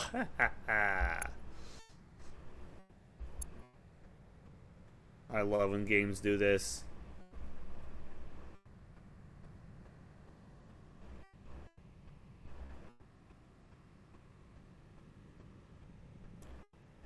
In 2203, the planet Zordon was established as Earth's outermost colony. Originally, Zordon was intended to be the front line of defense in the event of an interplanetary attack.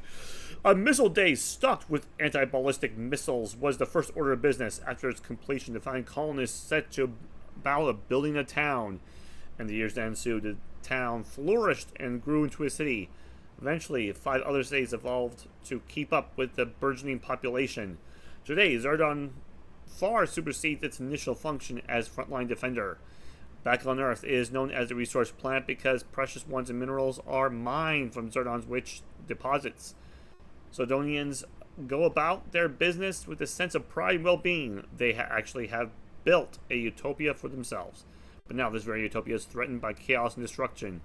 For all is not peace and harmony in this celestial spheres. Unlike Zordon, the planet Kartulia is undergoing a terrible upheaval. Poverty, crime, and civil unrest plague it like a contagious disease, though Zordon has continuously given the less fortunate Kartulians interplanetary aid. The latter have merely exhibited token appreciation. Secretly, they resent the Zordon and covet its rich resources. Kartulia has turned many of the Zordonian supplies to warheads, missiles, satellites, and bombs. For several months, Kartulians have bided their time, scheming and plotting to attack Zordon to make the resource planet their own. At this very moment, the surprise attack is on its way. At Zordon Missile Base, the hotline flashes wildly. Commander, our radar just picked up a barrage of missiles headed straight for us. What? That's incredible. Who? You cut your question short, realizing there's no time to ask, rather it is time to act. You command the Zordon Missile Base. You are responsible for defense of your home planet. You must employ quick thinking and strategy successfully to pit Zordon's anti-ballistic missiles against the invaders' force on rush of weapons. Otherwise, the Zordanian civilization will perish.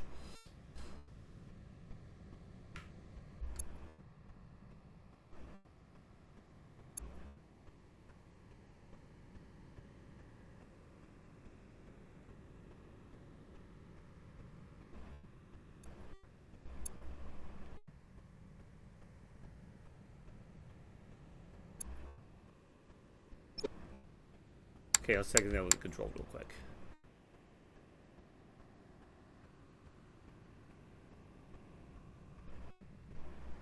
Okay, that's easy.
Would have been funny if the final score was actually 5,200, but that was 5,400. We have time for one more game? Let's go practice mode. That's what I should have done to begin with.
Missiles.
Well, I did better, but I probably should have done practice mode first.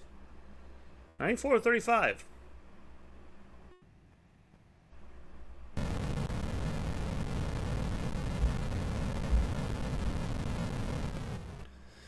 that is your first look at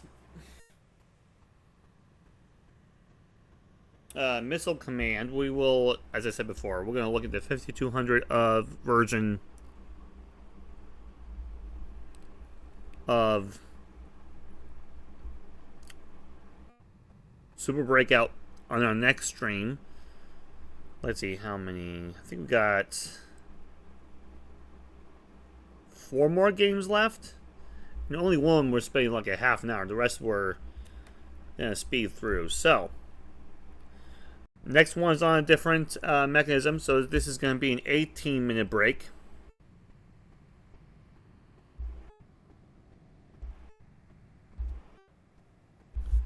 So, grab yourself some breakfast and take a break. When we come back, we're going to do Pirate Pete.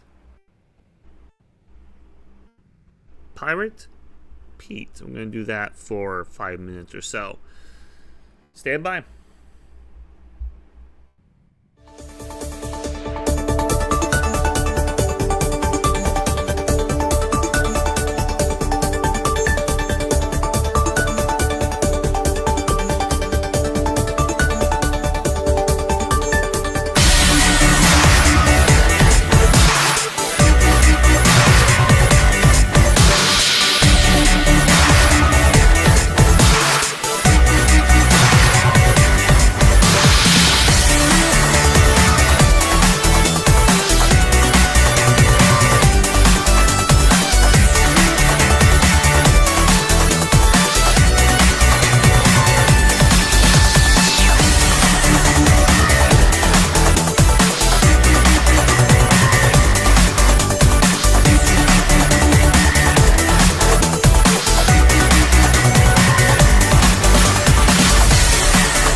Pirates? Pete. I don't know if we know a lot about this one. The game that was originally distributed as Jungle King.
Let's take a look at the attract mode real quick, get a sense of the gameplay.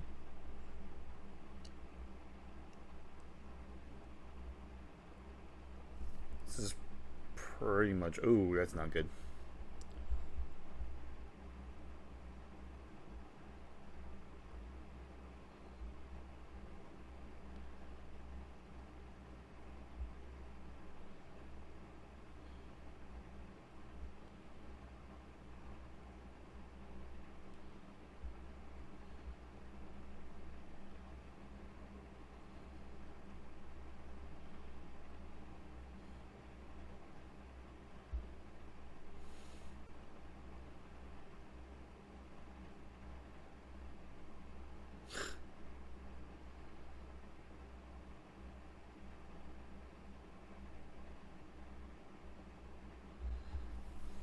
Okay.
Somehow I knew I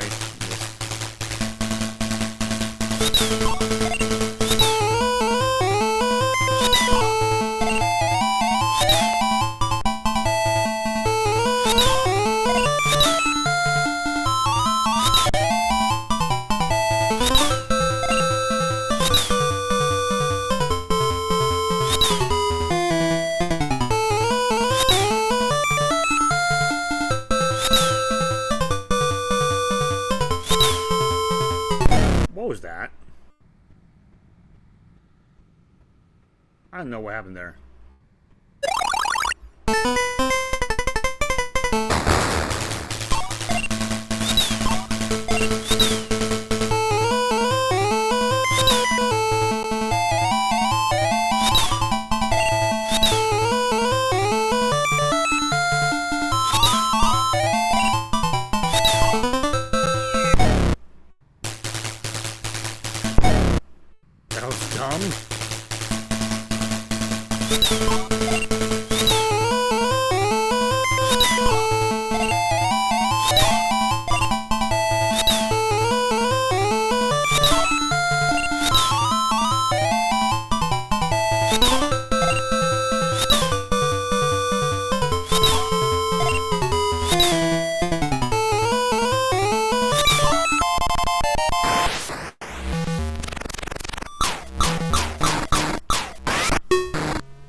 Doing very well, am I?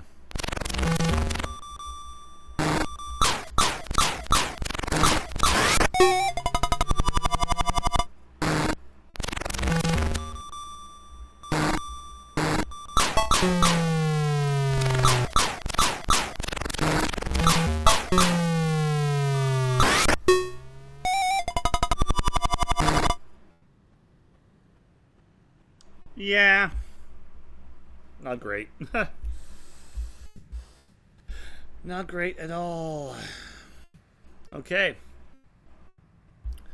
That was Pirate Pete. A game I apparently need more practice in. The next game is going to be one we're going to spend a little bit of time on, Robotron. And we're going to need 3 minutes.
Things I do whenever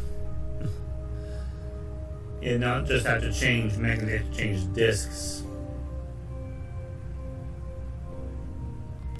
The Midway Arcade Treasures.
Oops, I goofed. I didn't want to do that right away.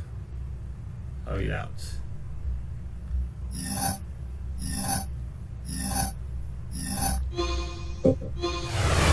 Let's go to history first. I feel like going through Robotron 2084. Alright. Let's read this together.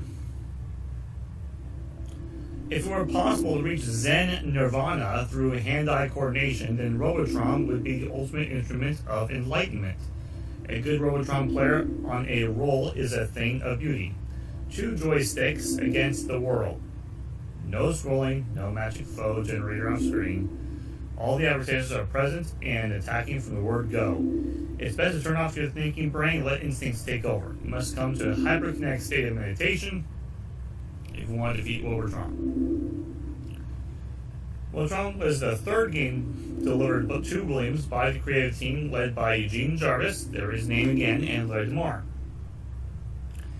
It was a complete departure from their work on Defender and Defender 2, save the science fiction storyline. Jarvis had been in an auto accident and busted up his right hand. During the week's rehabilitation, and came up with the idea of Robotron controlled as 2 independent joysticks, so that he could still operate with his broken hand. He drew on 2 previous video games for inspiration. For first called Chase for the Commodore Pet Computer, something only a real Trogo-like would remember according to Jarvis, or a character mode game where you made pi signs walk into asterisks. Third inspiration came from Stern's Berserk. Jarvis always liked Berserk, but was frustrated that you can only shoot in the direction you were moving. Using 1 joystick to fire and 1 joystick to move solved that problem, offered players a new level of freedom. That wasn't the only inspiration that Stern provided. They were due to ship the sequel to Berserk, called Frenzy, within a few months. The Robotron timeline was stepped up dramatically so Williams would have the next few robot games hit the market. Once the basic concept was created, the bulk of the programming was complete in an amazing 4 days. They just kept adding robots. If 20 robots were fun, why not 60? 60 were fun, why not 120?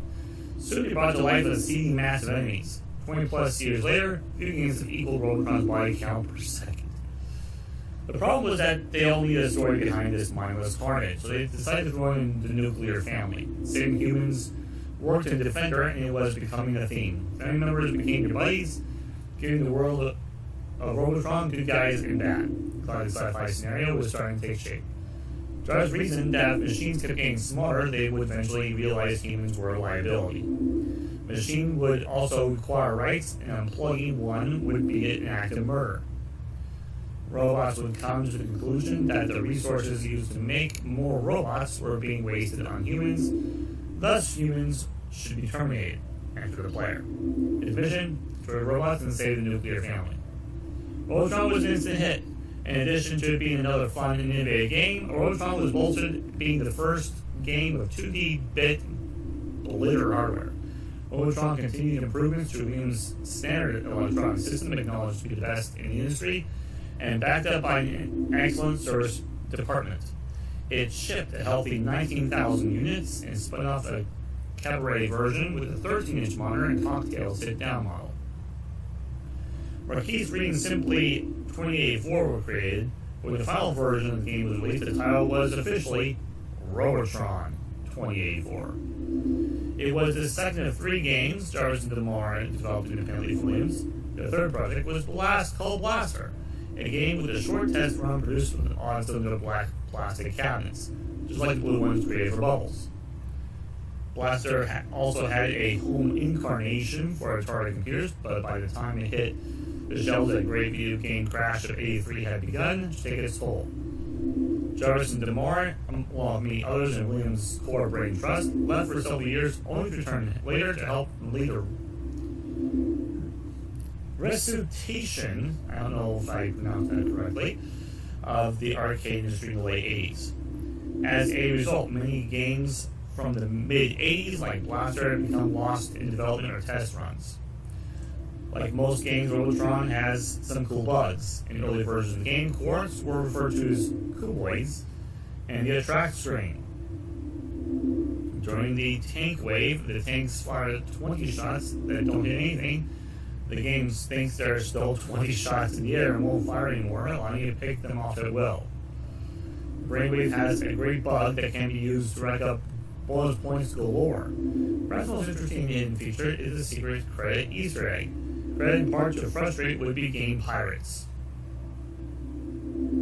DeMar has since shifted back into pinball, where he's known as one of the world's most foremost programmers. Jarvis went on to retool Robotron and smash TV and work on games like Narc, and his recent project Cruising USA, which has kept kids from ever leaving the arcade. Years later, Robotron still has a piece of Jarvis's brain. Like boozing, once it becomes part of their life, it's hard to forget.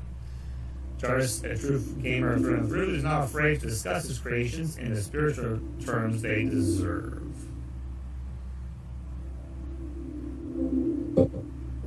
The controls were totally one of a kind at the time, and they've hardly been used ever since.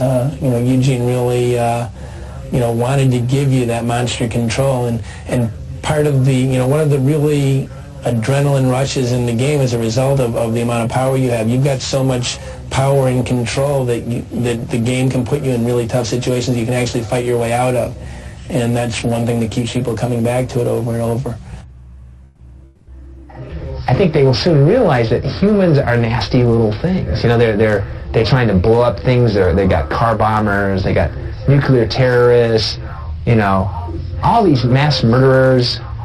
All these nasty little habits that humans have. Create wars, threaten to blow up the world. Endangering the entire planet. I mean, it's clear that humans are psychos, and for their own protection, we'll have to be confined in safe zones. There were some games in that period that were producing either low numbers or not at all that most of the audience probably hasn't had a chance to see. Some low production games were Mystic Marathon, Turkey Shoot, Inferno. Those three were tested, and there were some number built of each of those models, and they can be found in collectors' hands, but the quantities are limited. Then there were games like Play Ball, Speedball. There's at least one other that were fully developed and tested, but were never put into production, and there are no games in collectors' hands. I have the only existing Play Ball sitting in my office. What happens is the brains, their algorithm, which was supposed to be seeking out the closest human and then go and reprogram them. That was supposedly their algorithm. Something got screwed up, which actually I never really looked into it. Didn't really want to know because it was working good. But they all turn out they initially will seek the first human, which in the case of the first brainwave is Mikey. There's one Mikey and there's all these other mommies. And so they're all going for Mikey. If you can keep Mikey alive, don't pick them up, and don't allow the brains to kill them. If you can keep them alive, then the brains will continually try to seek them, and they won't program any of the other mommies. And so in that situation, you can basically kill all the brains, but you have to leave one left so that the wave doesn't end. And this is the horrible thing, is that so often you'll like kill the last one, or it'll be a grunt will be left or something, and then it'll run into like an electrode, you know, before you picked up this treasure trove of points, which is all your humans are just waiting out there. And you wait for one turn. You want to pick them all up in one turn so you can turn them all into 5,000s. But if you somehow blow it, then you get nothing. We also had a sequence where you can, you know, play with the controls, and out comes a copyright message with Eugene's and my name on it. It's in both Stargate and Robotron. The Robotron sequence I know off the top of my head. The Stargate one I have written down. The Robotron one, okay, it's three. Each of the sequences are three combinations of buttons being pressed, and you have to do combination 1, and then within a quarter of a second, when you let go of combination 1, you have to be on combination 2 within a quarter of a second. Then when you let go of combination 2, you have to be on combination 3 within a quarter of a second. And you have to do all this without dying in gameplay. It's not difficult on a Robotron. It's much harder on the Digital Eclipse version, but I have done it. It doesn't matter how long you spend each combination, but when you let go of the combination, you have a quarter of a second to be on the next one. Combination 1 is move right, fire up, and press the player 1 start button. Combination 2 is move up, fire down, and press the player 2 start button. That is the 2-player start. And then combination 3 is move down, fire up, and you hold the fire up, and it'll hold the message on. When you let go of the fire up, the message goes. I've got Robotron down in my basement, and it's like every now and then I just have to go down and kick its butt. I mean, it's just, I've got to, you know, just kick its ass. And unfortunately, if I haven't played in a while, I'll get down there and it'll just humiliate me. Now, every Robotron player that's really into it and these days plays it at 10. You have to play the total maximum difficulty. Otherwise, you can just play it forever and it's not interesting. But at 10, it is a real nasty, mean game. And it takes you maybe an hour or two just to get warmed up. You know, the game will just kick your ass and humiliate you, and you'll get 80,000 or 100,000 or 150,000. You're just crying out, and you just like want to kill it. You're grabbing the game by the joysticks, and you're just shaking it and slamming it in the wall. And eventually you get to the point, it's almost like warming up for a basketball game or something. You get to the point, you're sweaty, and you've got this kind of attitude.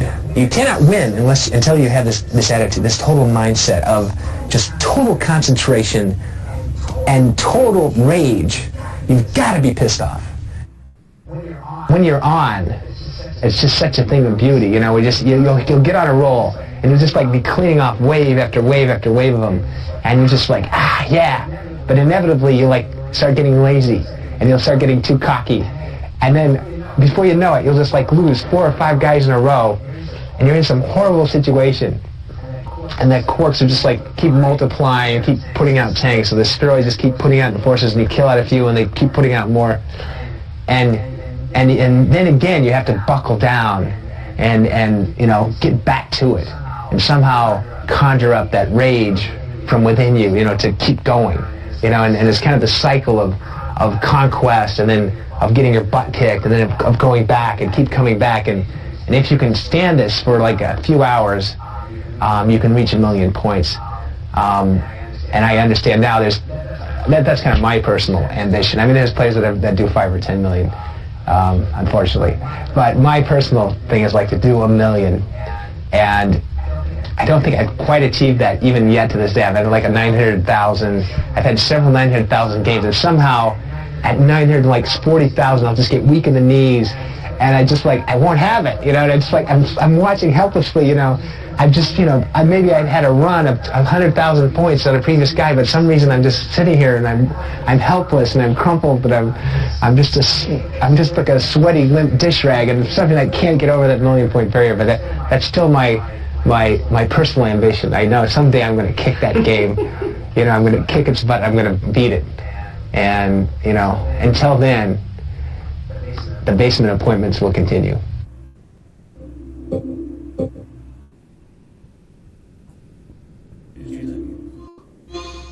Okay, so this is like the pitch sketch, I guess. Whoops, I bumped the table.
Okay.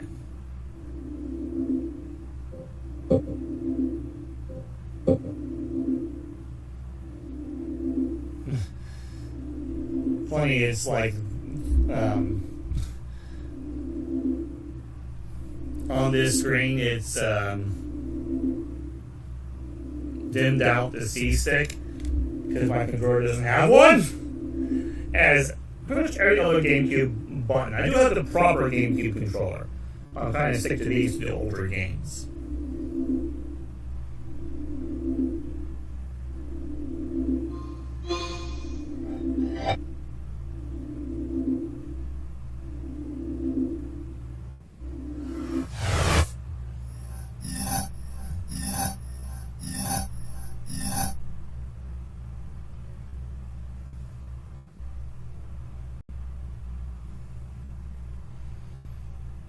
Give a little bit of time just to kind of check out.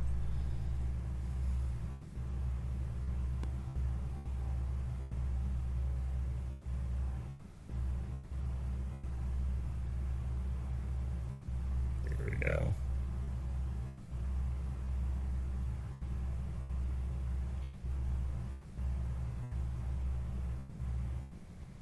Inspired by never-ending quest for progress, 2084, man perfects the Robotrons.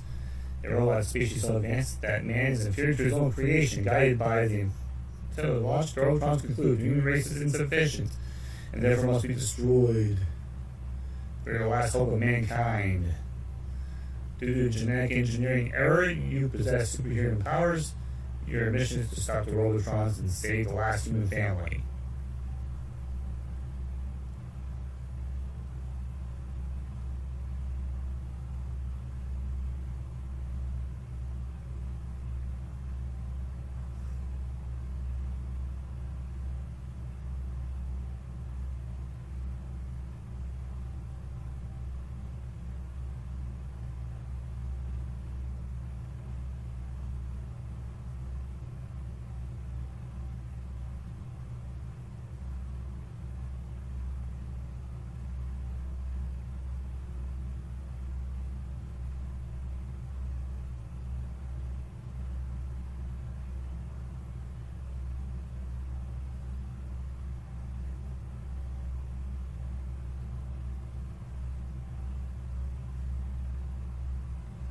Okay, I think we get the gist.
Let's keep up!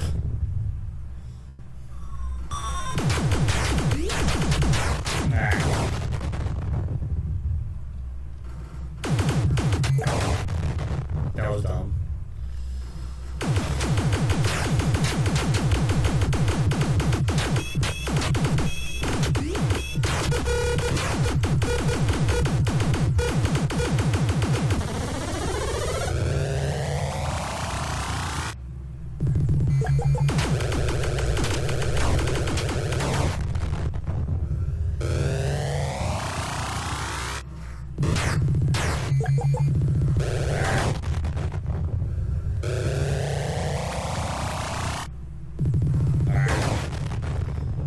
It's hard to say.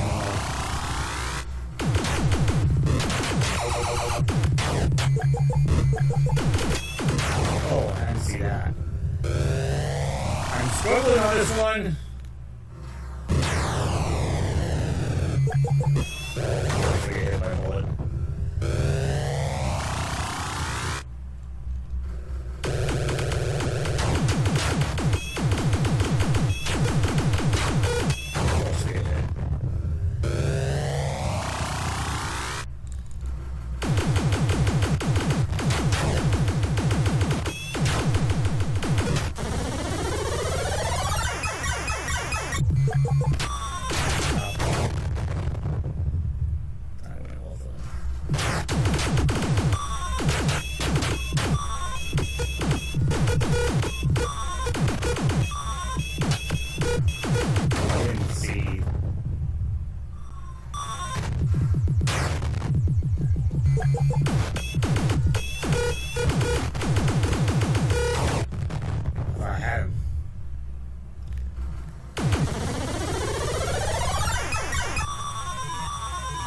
Man!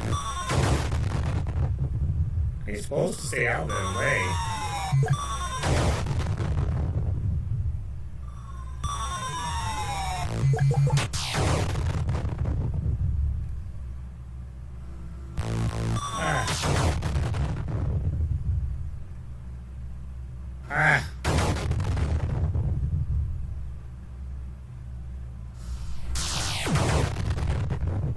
Game over. That was probably...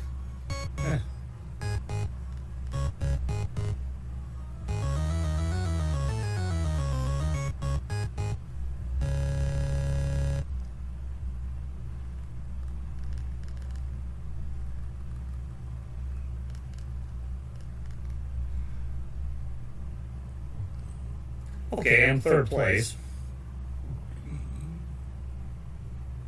Or sixth.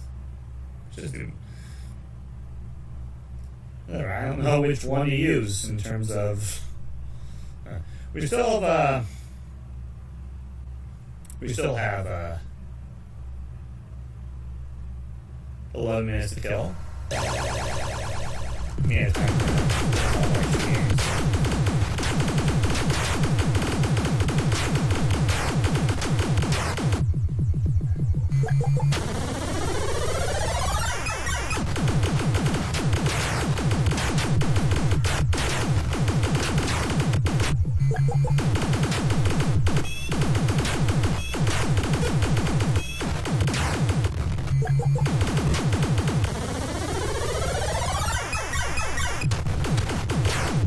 I didn't see where I was if I was someone else.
what I was doing. Either. I am a good gamer. I'm being sarcastic.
Man, what?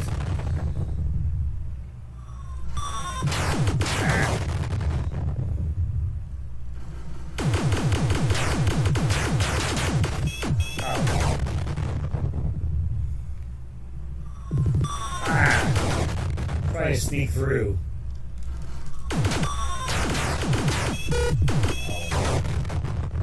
Last life.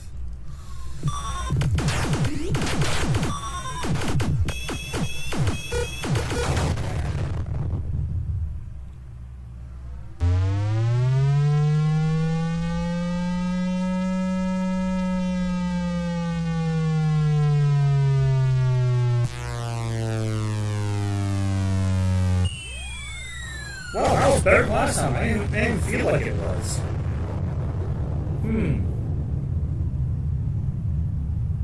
Okay.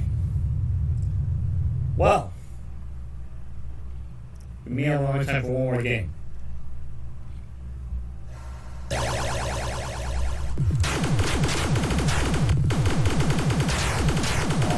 course that happens to start out with.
See him?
So much going on, it's hard to keep track.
Okay, I'll respect the fact that every game I've played so far has been better than the one before. Even with giving myself, 20 lives instead of 3 with the dip switch settings. And I'm not... And honestly, I feel like... with these arcade ports nowadays, you can do that with any of these now. You can be your own arcade cabinets. Saying, just set it to whatever you like and go bonkers with it. Have fun. Technically, with these games, that should be what it's about. It should be about having fun and see if you can get that high score.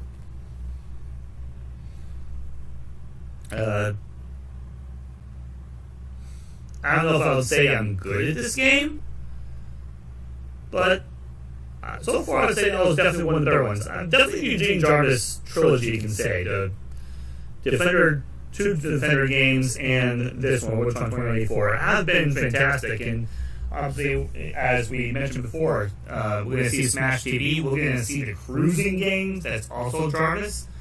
So, we're not done yet. Granted, yes, we did take a siesta, but we're going to get to 1989 before you know it. And that's the format, but how we get through games once we get to that point is not necessarily going to look the same, for a simple reason of it's going to take, for the most part, not nearly as short to get through these games. Okay, right now we're going through 6, 9, 10, 12 games a stream. That will not be the case once we get to 1989. I think between 1986 and 1988, we're going to start to see a slight slowdown. But once we hit 1989, that's when things will really slow down.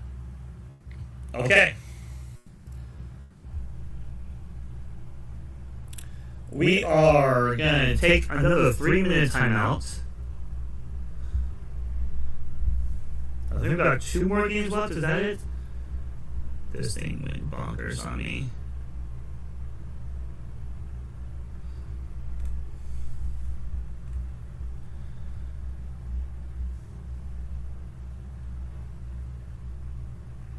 I know for sure we have Skyjinx, which is Atari 2600, so we do have at least a 3-minute timeout to figure that out. Stand by.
Okay, we're down to our last two games of the day.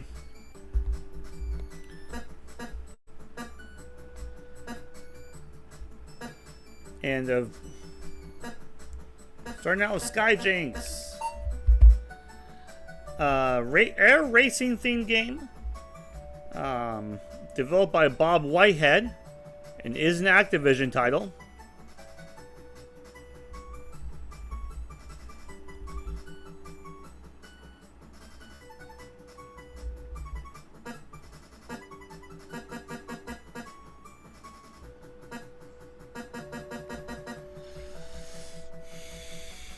You must fly to the right of the red pylons and to the left of the blue. Got it.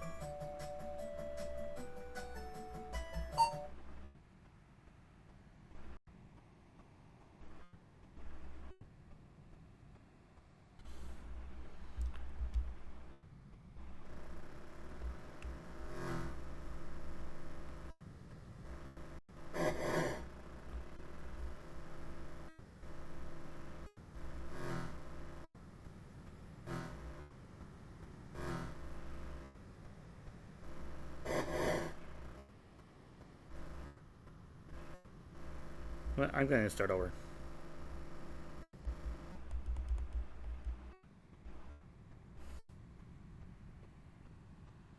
Okay. I was definitely not doing it right, for sure. Missed two.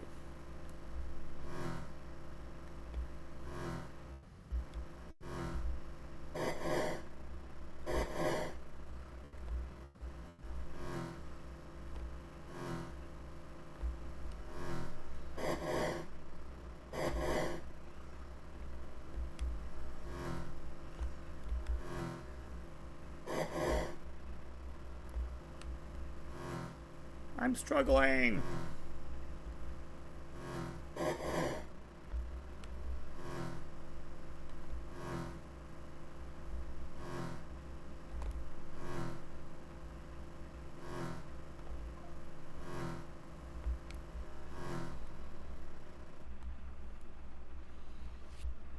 That's it. Missed two.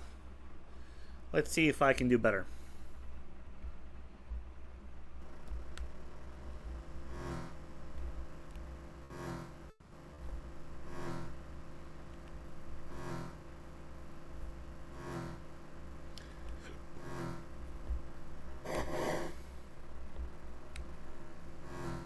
Missed one.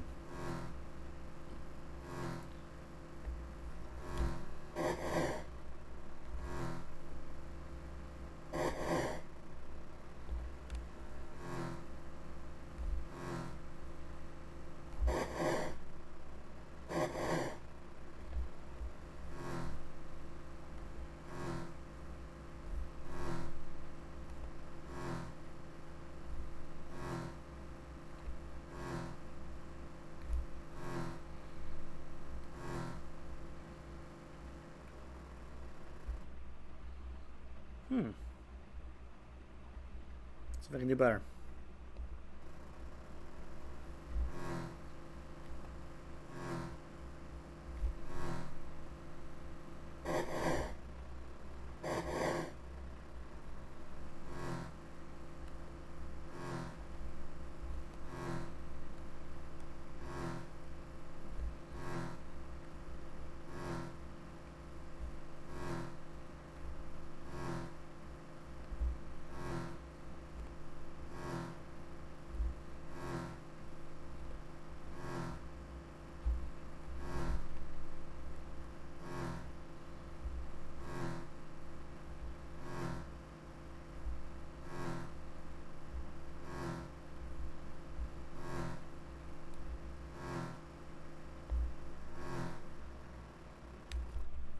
$49.8. That's a PR.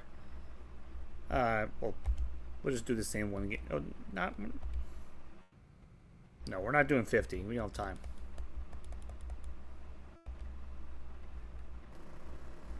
One more time. Last one no matter what.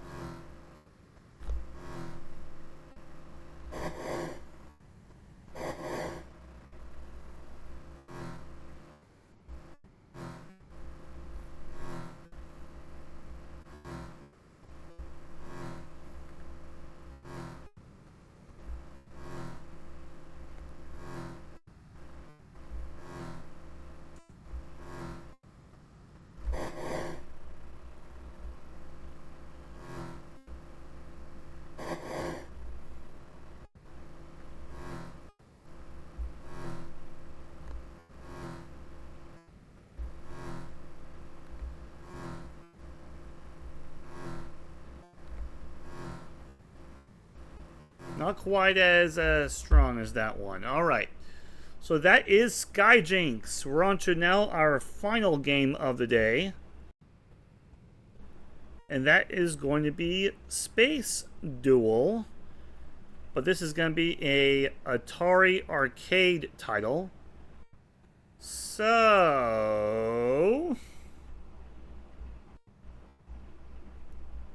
we have to take one final 3-minute timeout to set things up.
I know a lot of you probably want to move on to the Week 0 college football game between Florida State and Georgia Tech.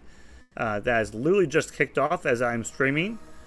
But as you can see, this is the last game. This is how much time we have on it. So we're not going to be long.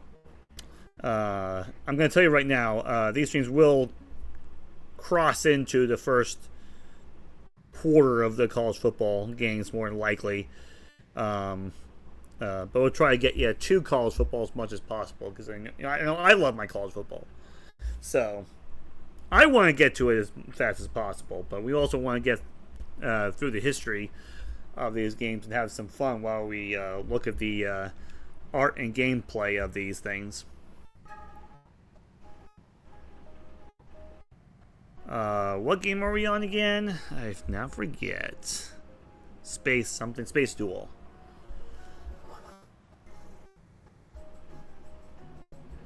Probably not much history of Space Duel. There we go.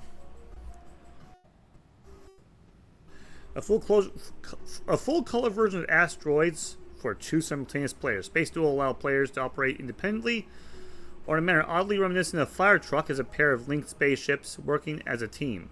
Its lead designer was Owen Rubin.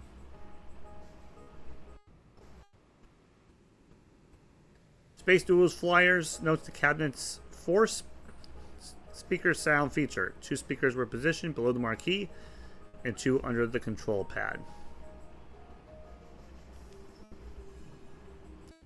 The original artwork for Space Duel was artist Marty Bijama.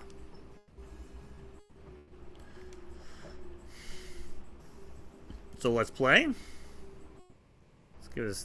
Let's quickly just take a look at the, or is there going to be a track mode? Not much for one. Yeah, it's kind of like Asteroids.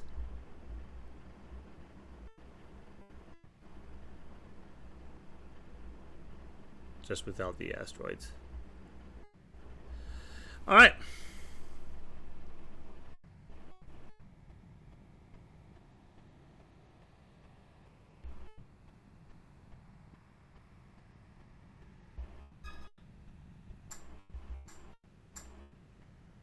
Controls, left, right, A.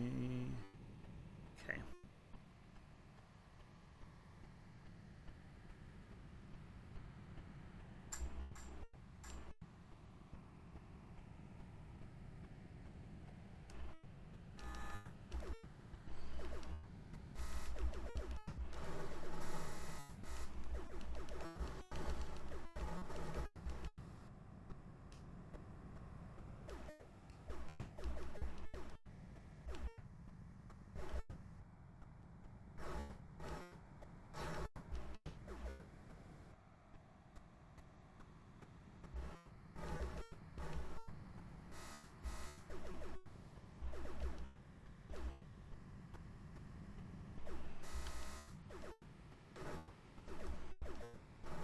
Ah.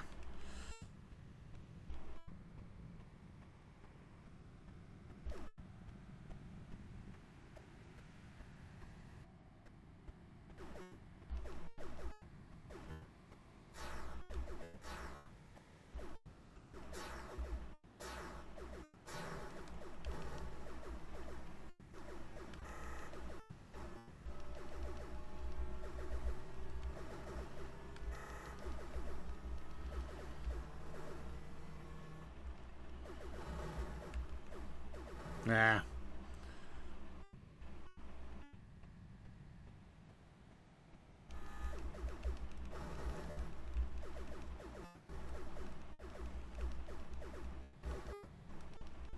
Oh, I thought it was gonna miss me. Doggone it.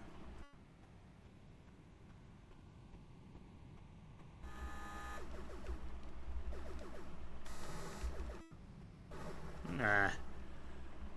Couldn't stop myself. And it's game over. And we're not gonna have time for another game. That was a little short, but you kind of get the point. Obviously, it's not that long a game. Right as I am starting to close things shop, Florida State already gets in a 28-yard rushing touchdown, and they're already up. Well, this is probably going to be a bloodbath to start with. But it's the Ireland game. That's not traditionally really a great game. I mean, we had, like, what, Notre Dame Army last year, and the year before that we had Nebraska Northwestern. So it's kind of like one of those football's back kind of thing, but it's not necessarily. We'll have some football games to play for sure. That we have a ton that's in the docket. We'll get to them. But in the meantime, I should probably talk about what is on the docket for Monday evening.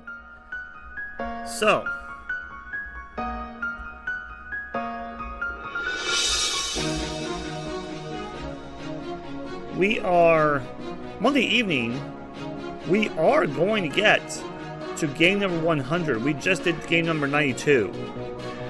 So, like, reach our milestone of 100 games, which will be barnstorming at the end of the week. Which reminds me, I forgot to play that commercial too, didn't I? I'm on a roll with this. Here's the commercial for barnstorming.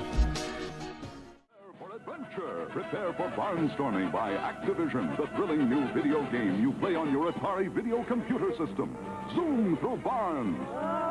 Soar over windmills. It's seat of the pants flying in all its glory. Sure, it's a tough game, but somebody's got to play it. Don't miss Barnstorming by Activision. Playing at a store near you. Okay. Starting this on over, unfortunately. We have that did extend our final segment, unfortunately. Yeah, so barnstorming, but here's the link. Here's the full list of games we're going through on Monday evening. Spider Fighter, Star Raiders, Star Master, Strike Bowling, Submarine Commander, Super Breakout, the Atari 5200 one, Ms. Pac-Man, Haunted House, and Barnstorming, with the emphasis definitely on Star Master, Spider Fighter, and Ms. Pac-Man. The last one to no one, the surprise of no one, should be. Full disclosure, while we are doing the, according to the original arcade release dates, we are going to end up playing the Game Boy Advance version. They should be the same game. So yeah, that's look forward to that, and then we have, and then on Monday night you have the likes of Dig Dug, Yard's Revenge, and Donkey Kong Jr. So we're starting to ramp things up a little bit, as we are now starting to get into the crux of 1982. And I hope you join with me again, 6 o'clock, if all things go well, on Monday evening. I'm Caleb for Games of the Ages. May God bless one and all. I'll catch you in the flip side, as we are, in fact, 908 games away from Sonic Adventure 2. Take care.